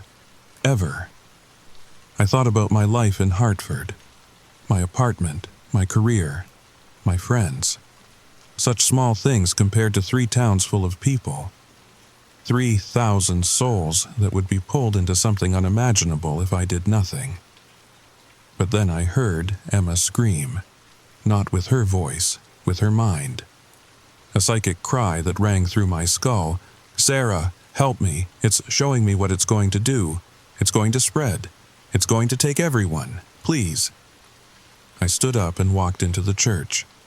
Every head turned toward me simultaneously. Hundreds of black eyes reflecting that terrible not light. "Another Dudley," Marcus Webb said, and his smile split his face literally in half. "How fortuitous! The hunger between will feast tonight." I held up the stone. "I know the counter-ritual. Let her go and I'll take her place." The chanting stopped. The air itself seemed to hold its breath. Webb laughed, or made a sound that might have been laughter from something with the wrong number of throats. "You think you can bargain with us?" "With it? The compact is broken. The feast begins. Both Dudley daughters will serve." But I wasn't listening to him. I was listening to the stone, to the genetic memories of Thomas Dudley, who'd trapped this thing once before. He'd made a mistake, though. He'd tried to contain it. You can't contain something that exists between spaces. You can only redirect it. I started speaking the words the stone taught me. Not the binding ritual, something else. Something Thomas Dudley discovered too late. The thing they called the hunger between wasn't unique.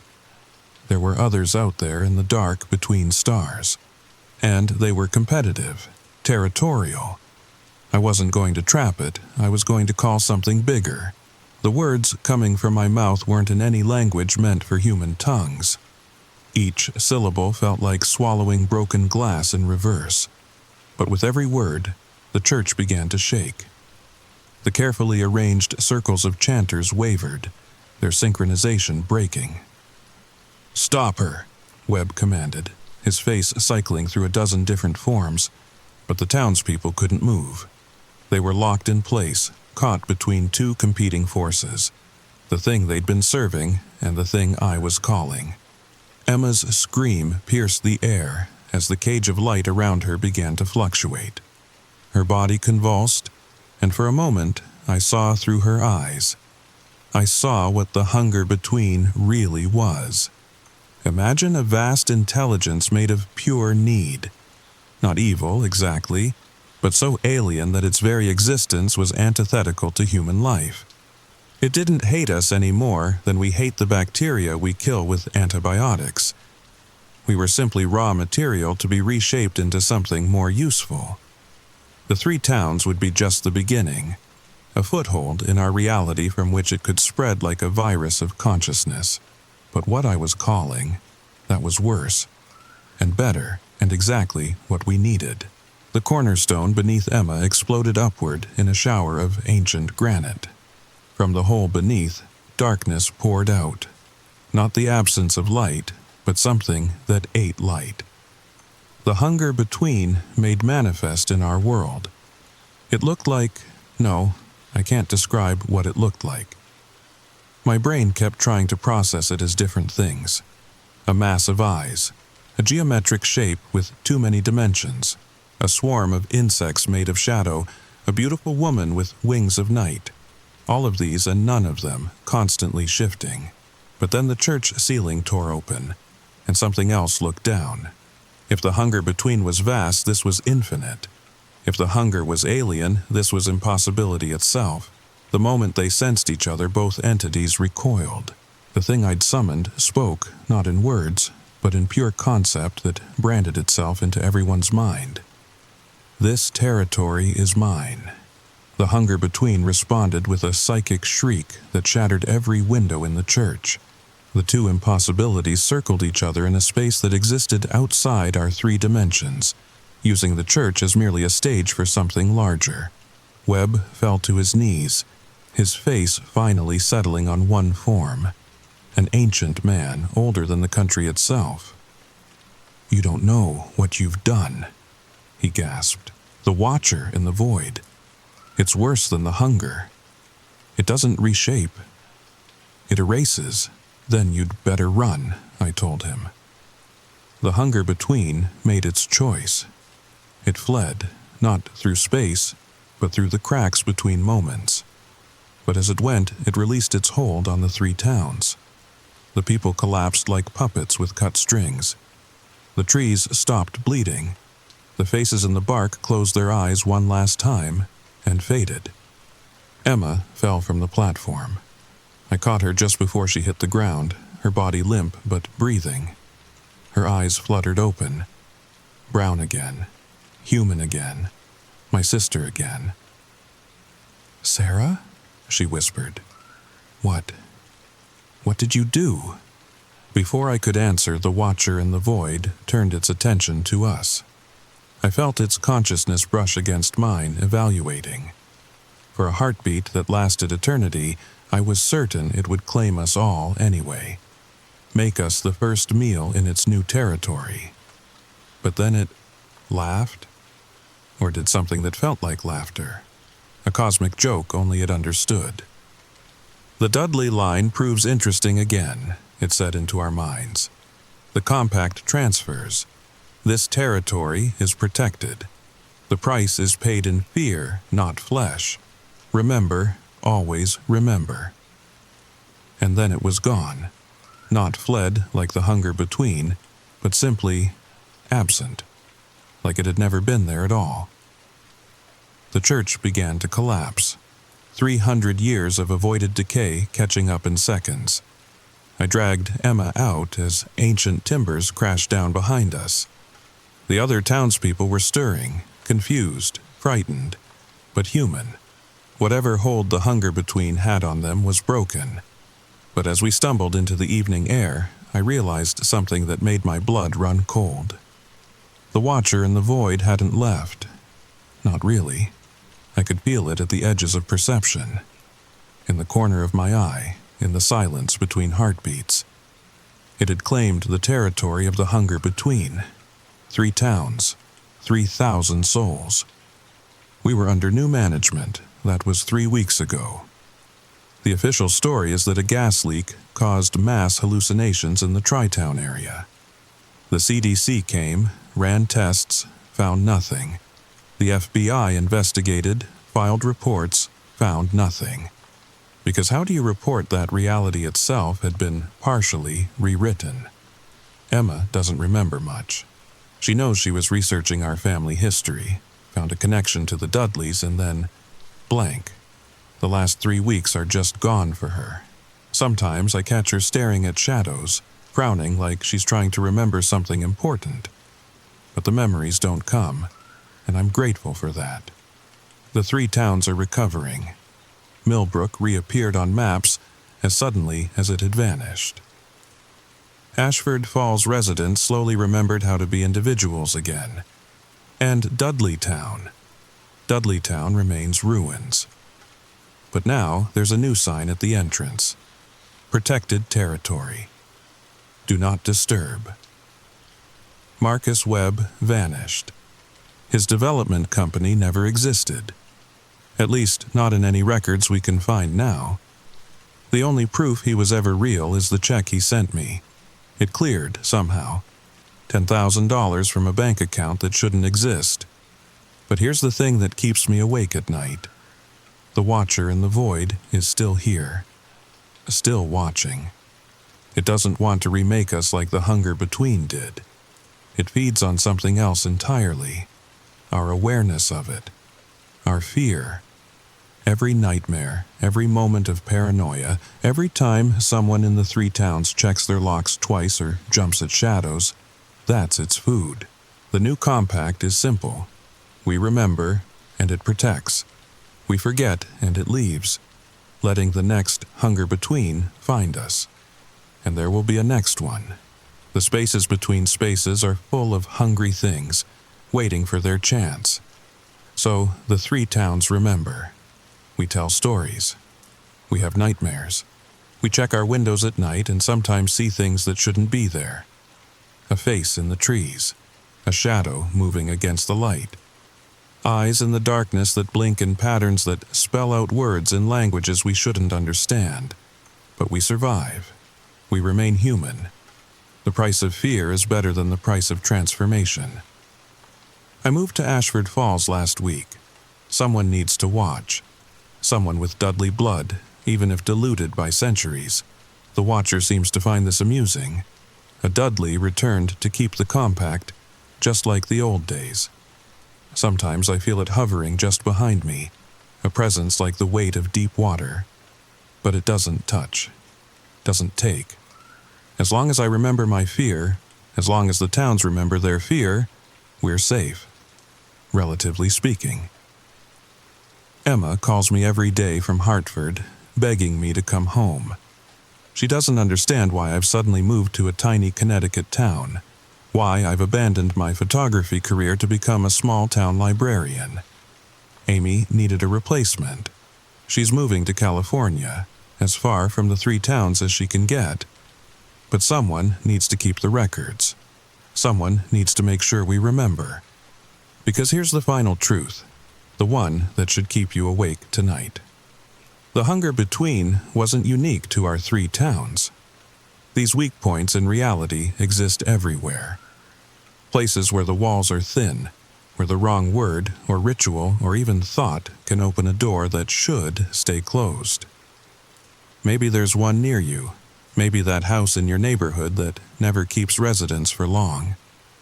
Maybe that patch of woods where the kids dare each other to spend the night.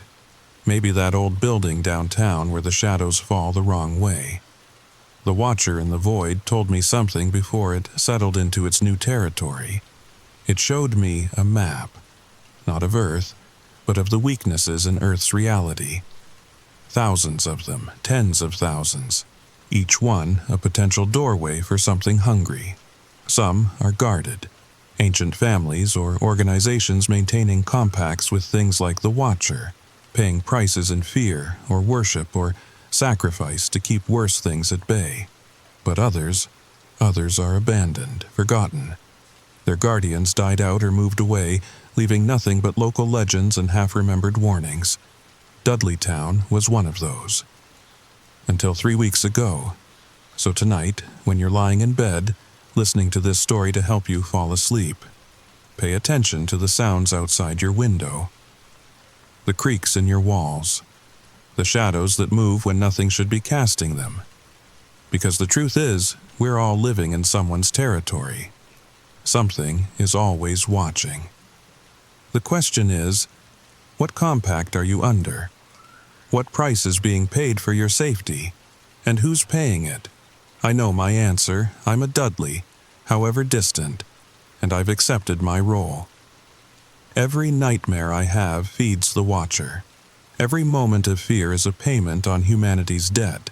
It's not pleasant, but it's necessary. But you, what about you? When did you last feel truly afraid? Not startled or anxious, but that deep, primal fear that tells you something is fundamentally wrong with reality. If it's been a while, maybe check your windows. Maybe look at the shadows a little more carefully. Maybe ask yourself why that one corner of your room always seems darker than it should be. Because either you're very lucky, or something else is collecting from you, and you don't even know what currency you're paying in. Sweet dreams, if you can manage them. And remember, the trees are always watching. They remember everything. The stone from Dudleytown sits on my nightstand now. Sometimes it glows. Sometimes it whispers. But mostly, it just waits. Because this isn't over. The watcher in the void is satisfied for now, but appetites change, territories shift, and somewhere out there the hunger between is looking for a new foothold. Maybe it's already found one. Maybe that's why you felt compelled to listen to this story. Maybe you're being prepared, warned, or marked. I suppose you'll find out soon enough. After all, we all live near trees, and the trees remember everything.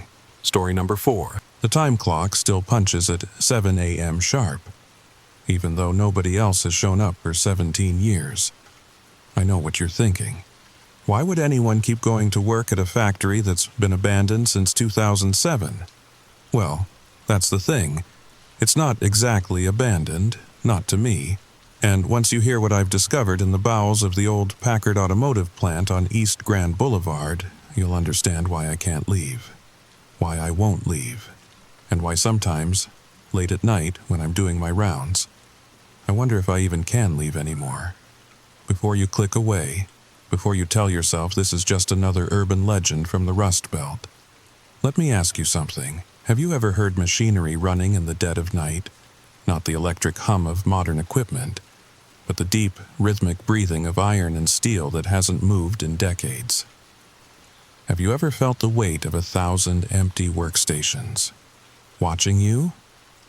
Because that's my Tuesday. Hell, that's every day for me. The story begins now. My name is Frank Kowalski, and I inherited this job from my father. Not the way you think, though.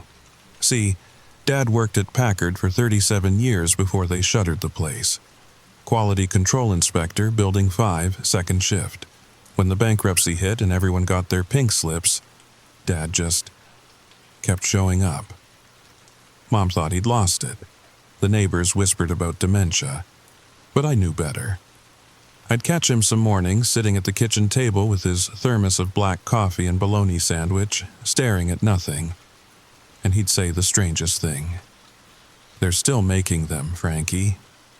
Someone's got to check the work. Making what? The last car rolled off that line when I was in high school. But every morning at 6:30 a.m., Dad would grab his lunch pail, kiss Mom on the cheek, and drive to that dead factory like it was 1985. The police brought him home a few times. Trespassing, they said. But somehow, Dad always found his way back in. Through gaps in the fence, broken windows, doors that shouldn't have been unlocked but were. After a while, even the cops stopped bothering. What harm was an old man doing, wandering around a dead plant? Then came the morning Dad didn't come home. Mom called the police. They searched the plant top to bottom, or so they said. 5 million square feet of factory floor, they reminded us. Collapsed sections, flooded basements, 60-foot drops where the floors had rotted through. They found Dad's car in the employee lot. Keys still in it, but no sign of him. That was 3 years ago. 2 months after Dad vanished, I got a package. No return address, no postmark, just my name written in Dad's shaky handwriting. Inside was his employee badge, worn smooth from decades of handling, his punch card, and a note that made my blood run cold. "Your shift starts Monday, Building 5. Don't be late. I should have thrown it away. Should have called the police. Should have done anything except what I did." Which was drive to that abandoned plant at 6:45 a.m. the following Monday morning. The strangest part? The employee entrance was open. Not broken, not forced, just open. Like it was expecting me. The first thing that hit me was the smell. Not decay or mold like you'd expect from an abandoned building, but machine oil. Fresh machine oil, mixed with that distinct scent of hot metal and rubber. The smell of a working factory. The security booth sat empty, but the turnstile clicked when I badged in with Dad's ID. The electronic reader shouldn't have worked. The power had been cut years ago, but that little LED flashed green, and the gate swung open with a pneumatic hiss. "Hello?" My voice echoed off the cathedral ceiling of the main floor. Sunlight filtered through broken skylights, casting long shadows between the dormant assembly lines. Conveyor belts stretched into the darkness like the ribs of some massive, sleeping beast. Then I heard it. The time clock, K-Chunk. Building 5 was a 20-minute walk through the maze of corridors and production floors. I knew the way. Dad had brought me here for Take Your Kid to Work Day back in '92. My feet remembered the path even as my mind screamed at me to leave. The further I went, the wronger everything felt. The dust was selective, thick on some machines, completely absent on others. Footprints in some areas, but not human footprints. They were too perfect, too evenly spaced, like someone had measured each step with a ruler. Building 5's heavy steel door was closed but unlocked. The hinges screamed as I pulled it open, and that's when I saw them. The machines were running. Not all of them. Just one line. The old stamping press was coming down every 30 seconds, precise as a heartbeat. The conveyor belt crawled forward, carrying nothing, pressing nothing, inspecting nothing, but going through the motions like muscle memory. At Quality Control Station 3, Dad's station. The chair was pulled out. A thermos sat on the desk, steam rising from the open top. Fresh coffee. A bologna sandwich, one bite missing, wrapped in wax paper exactly the way Mom used to make them. The time clock on the wall showed 7 a.m. As I watched, the minute hand clicked to 7:01. Ka-Chunk, a punch card with my name on it. Frank Kowalski Jr. was already in the slot. I should have run. Every instinct, every rational thought told me to get out. But I sat down in that chair, picked up the inspection clipboard, and started my shift.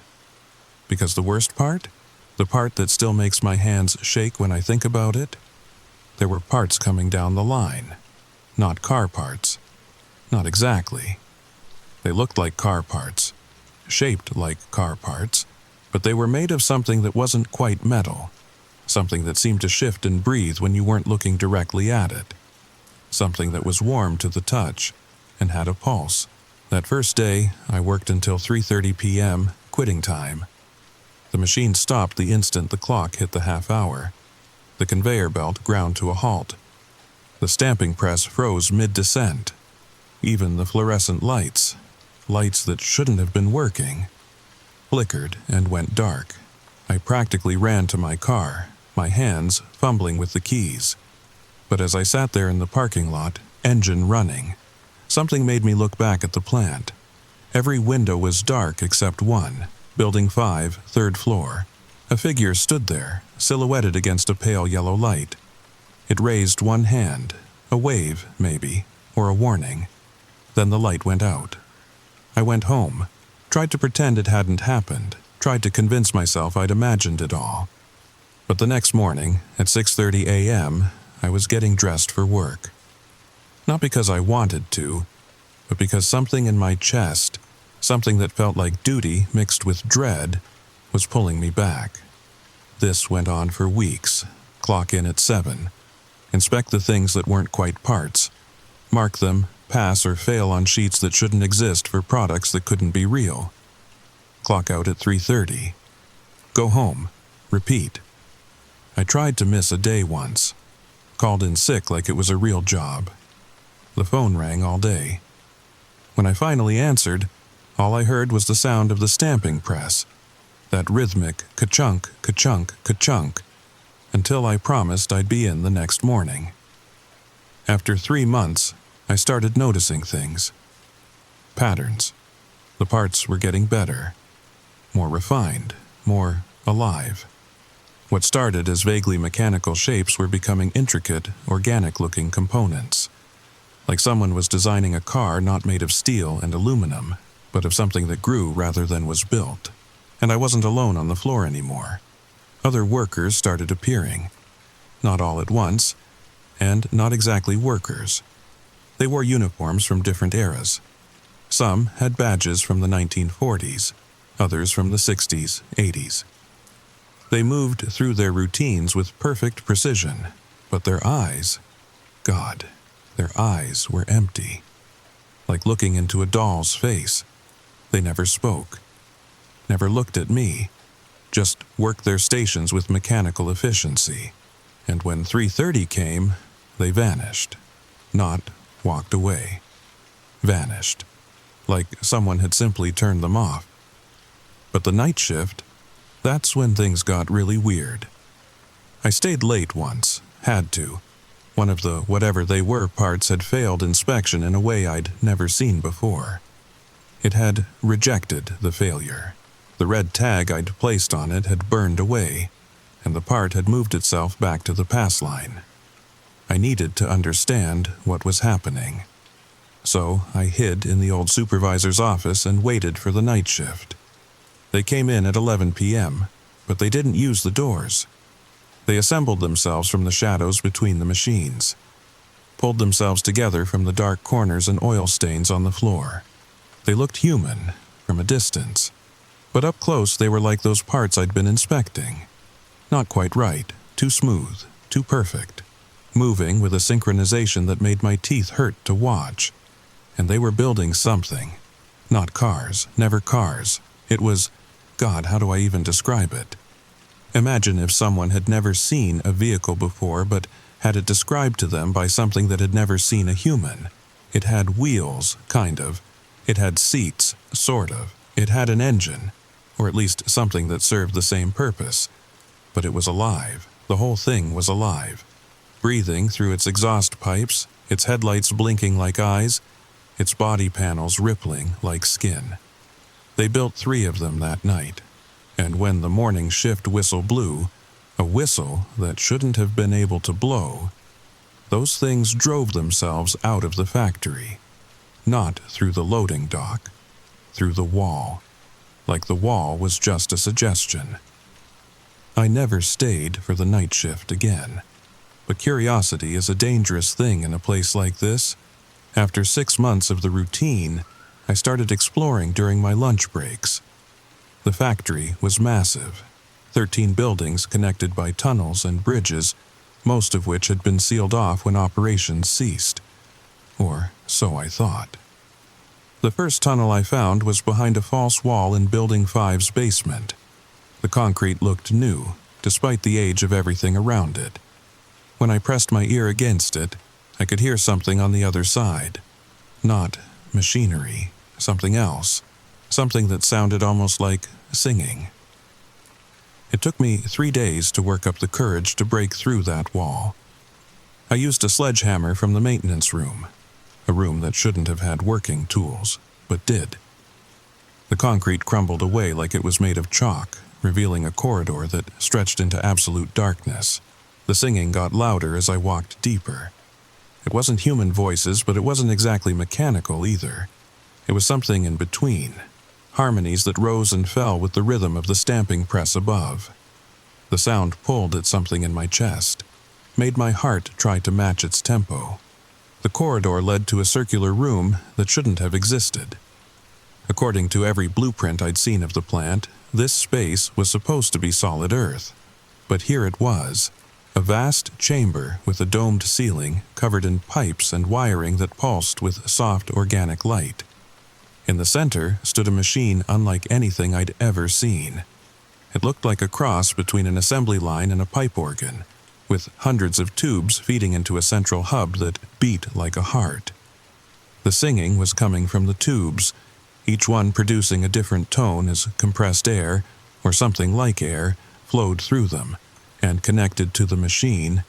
God, I still get sick thinking about it, were dozens of cocoons. They hung from the ceiling like fruit, each one about the size of a person. The shells were translucent, and inside each one I could see shapes. Human shapes. Workers in uniforms from different decades, all suspended in some kind of amber-colored fluid. One of the cocoons was smaller than the others. Fresher. Through its surface I could make out a familiar face. Dad. His eyes were closed, but his chest was rising and falling in perfect time with the machine's rhythm. He looked peaceful. Younger somehow. Like the years of worry and exhaustion had been drained away. That's when I noticed the newest cocoon was empty, waiting. I ran, stumbled through that dark corridor, crashed through the false wall, and didn't stop running until I reached my car. But even as I drove home, I could hear that singing in the back of my mind, and I knew with horrible certainty that the empty cocoon had my name on it. The dreams started that night. Not nightmares exactly, more like instructions. I'd see myself working the line, inspecting parts, but from above, like I was watching a film of my own life. And in the dreams, I could see the pattern. Every part I'd inspected wasn't random. They were components of something massive. Something that required decades to complete. The organic-looking pieces were growing, evolving, becoming more sophisticated with each shift. And I was helping it along. We all were. The Packard plant wasn't just manufacturing cars in its heyday. It was manufacturing workers, perfecting them. Each generation got a little more efficient, a little more dedicated, a little less human. The factory had been studying us, learning from us, preparing for something. I started paying attention to the city around me differently after that. Detroit's population had been declining for decades. People moving away, buildings abandoned, entire neighborhoods going dark. Everyone blamed the economy, the auto industry collapse, urban decay. But what if that wasn't the whole story? What if the factory was calling people home? I began noticing them on my drive to work. Cars that didn't quite look right. Too smooth, too quiet. Moving with that same mechanical precision I'd seen in the night shift workers. The families inside sat too still, smiled too consistently, and their eyes tracked me as I passed, following my movement with inhuman focus. The cars were multiplying. Every week, there were more of them on the roads. More perfect families driving perfect vehicles to perfect destinations. And every week, more missing person reports appeared in the local news. People disappearing without a trace, leaving behind cars in parking lots, keys still in ignitions. I started keeping a map, marking the locations where people had vanished. The pattern was clear once you knew how to look for it. They formed concentric circles around the Packard plant, expanding outward like ripples in a pond. The factory was harvesting the city, one person at a time. During my lunch break in the 8th month, I found the personnel office. It was on the 3rd floor of Building 2, behind a door marked Authorized Personnel Only. The lock was broken, had been for years. But the room inside was pristine. Filing cabinets lined the walls, all labeled with years.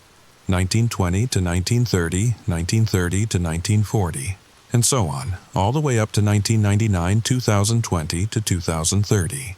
The files were incredible.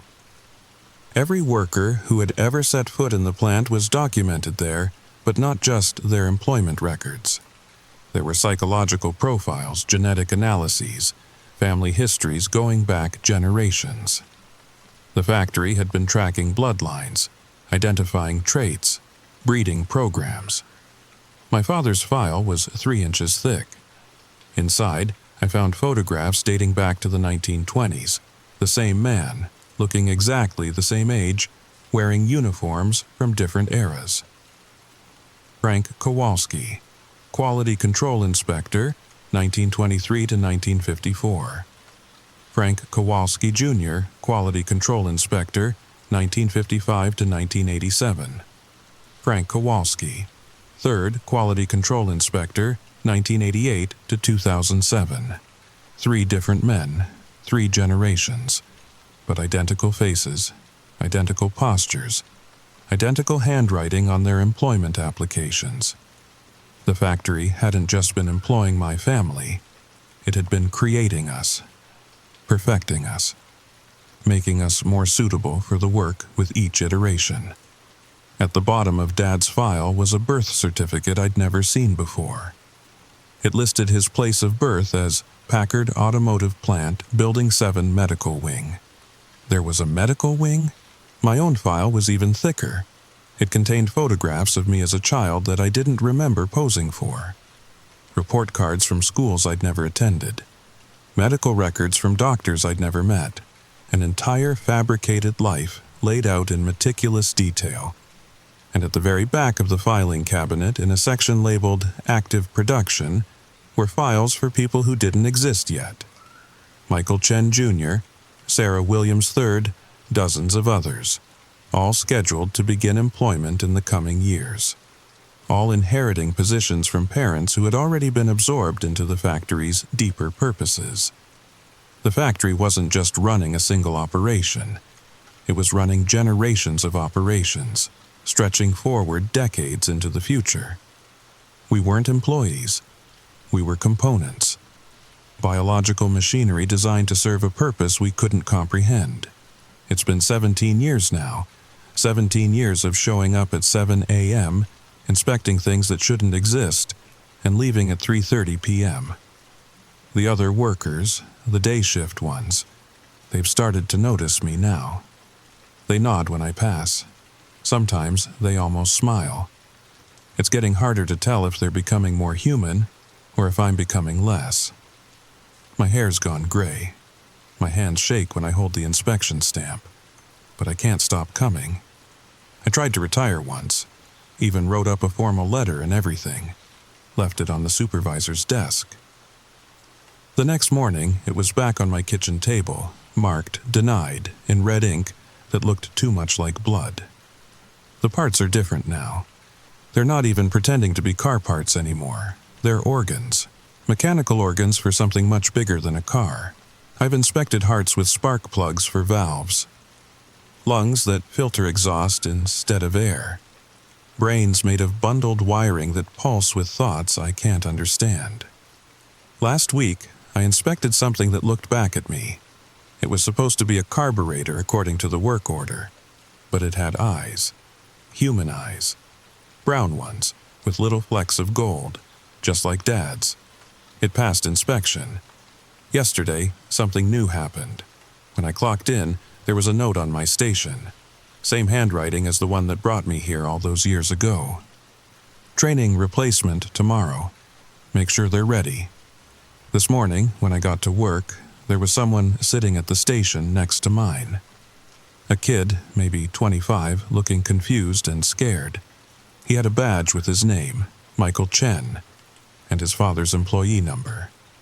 "My dad used to work here," he said, his voice shaking. "He disappeared 6 months ago. I got this package. I knew. God help me. I knew exactly what package he got. I'm training him now, teaching him which stamps to use, which forms to fill out, which parts are supposed to pulse and which ones aren't. He's a quick learner. He'll be ready soon. Ready for what? I still don't know. But I think I'm about to find out. Because today, for the first time in 17 years, the supervisor's office door is open. There's a light on inside. That same pale yellow light I saw on my first day. And there's a new punch card in the time clock. Not for the floor, for the office, for management. The card has my name on it, my real name. The one I haven't used since I started here.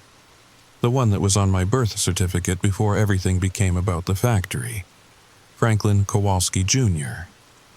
Plant manager. The orientation is at midnight. Mandatory attendance. Business casual. I'm sitting in my car now, in the parking lot, watching the sunset over the Detroit skyline. The factory looks different in this light. Alive, hungry. Like it's been waiting for this moment for a very long time. That thing they built on the night shift, the not-quite car that drove through the wall? I saw one on the highway last week. It was pretending to be a regular sedan, but I knew better. I could see it breathing. The family inside was smiling. But their smiles were too wide, too still. Like they were painted on. There are more of them every day. Driving our streets, parking in our driveways, running on something that isn't gasoline, powered by something that isn't combustion. And tomorrow, after my orientation, I'll know what they're really for. What we've been building all these years, what Dad knew and couldn't tell me. But here's the thing that keeps me up at night even when I'm bone-tired from the shift. That package that brought me here? I didn't tell you everything about it. There was one more thing in there besides Dad's badge and the note. A photograph, old, faded, from maybe the 1920s. It shows the Packard plant in its heyday, workers streaming in for the morning shift. In the foreground, there's a man who looks exactly like my father. Exactly. Same face, same smile, same way of standing with his weight on his left foot. The photo is dated 1923. Dad was born in 1945. I've done the math 1,000 times. It doesn't work. It can't work. But there he is, frozen in silver and gelatin, walking into the same factory that would later swallow him whole, which means when Michael Chen looks at the old employee photos in Building 5, when he finds that picture from 1987 of the quality control team, he's going to see me. Not me as I am now, graying and tired. Me as I was when I started. Young, confused, terrified. The factory doesn't just employ us, it's always employed us. We've always been here. And if you're listening to this, if you're one of the families who lost someone to the plant, check your mail. Check it carefully. Because once the factory knows your name, once it has your blood working its lines, the shift never really ends. Ka-chunk. The time clock just struck midnight. I can see the supervisor's office from here, and there's someone waiting inside. Someone who looks like my dad, but isn't. Someone who looks like me, but can't be. I'm going in now. I have to. It's not about want anymore. It's about what I am, what I've always been. If you're ever driving through Detroit, if you see the old Packard plant, keep driving. Don't slow down. Don't look too long at the windows. And whatever you do, don't listen for the sound of machines that shouldn't be running. Because once you hear them, once you really hear them, you'll never stop hearing them. And somewhere, in a dusty office nobody remembers, there's already a punch card with your name on it. Waiting. Just waiting, K-chunk. Wait, do you hear that? That rhythmic sound in the background. That's not part of the story. That's coming from outside my window. But I don't live near any factories. The nearest one was demolished 10 years ago, wasn't it? Tell me in the comments, can you hear it too? That sound, like breathing, like metal breathing. And why do I suddenly know that tomorrow morning, at 6:30 a.m., I'm going to wake up with an overwhelming need to drive to Detroit? Why do I know exactly which exit to take? Why do I already know that the door will be open?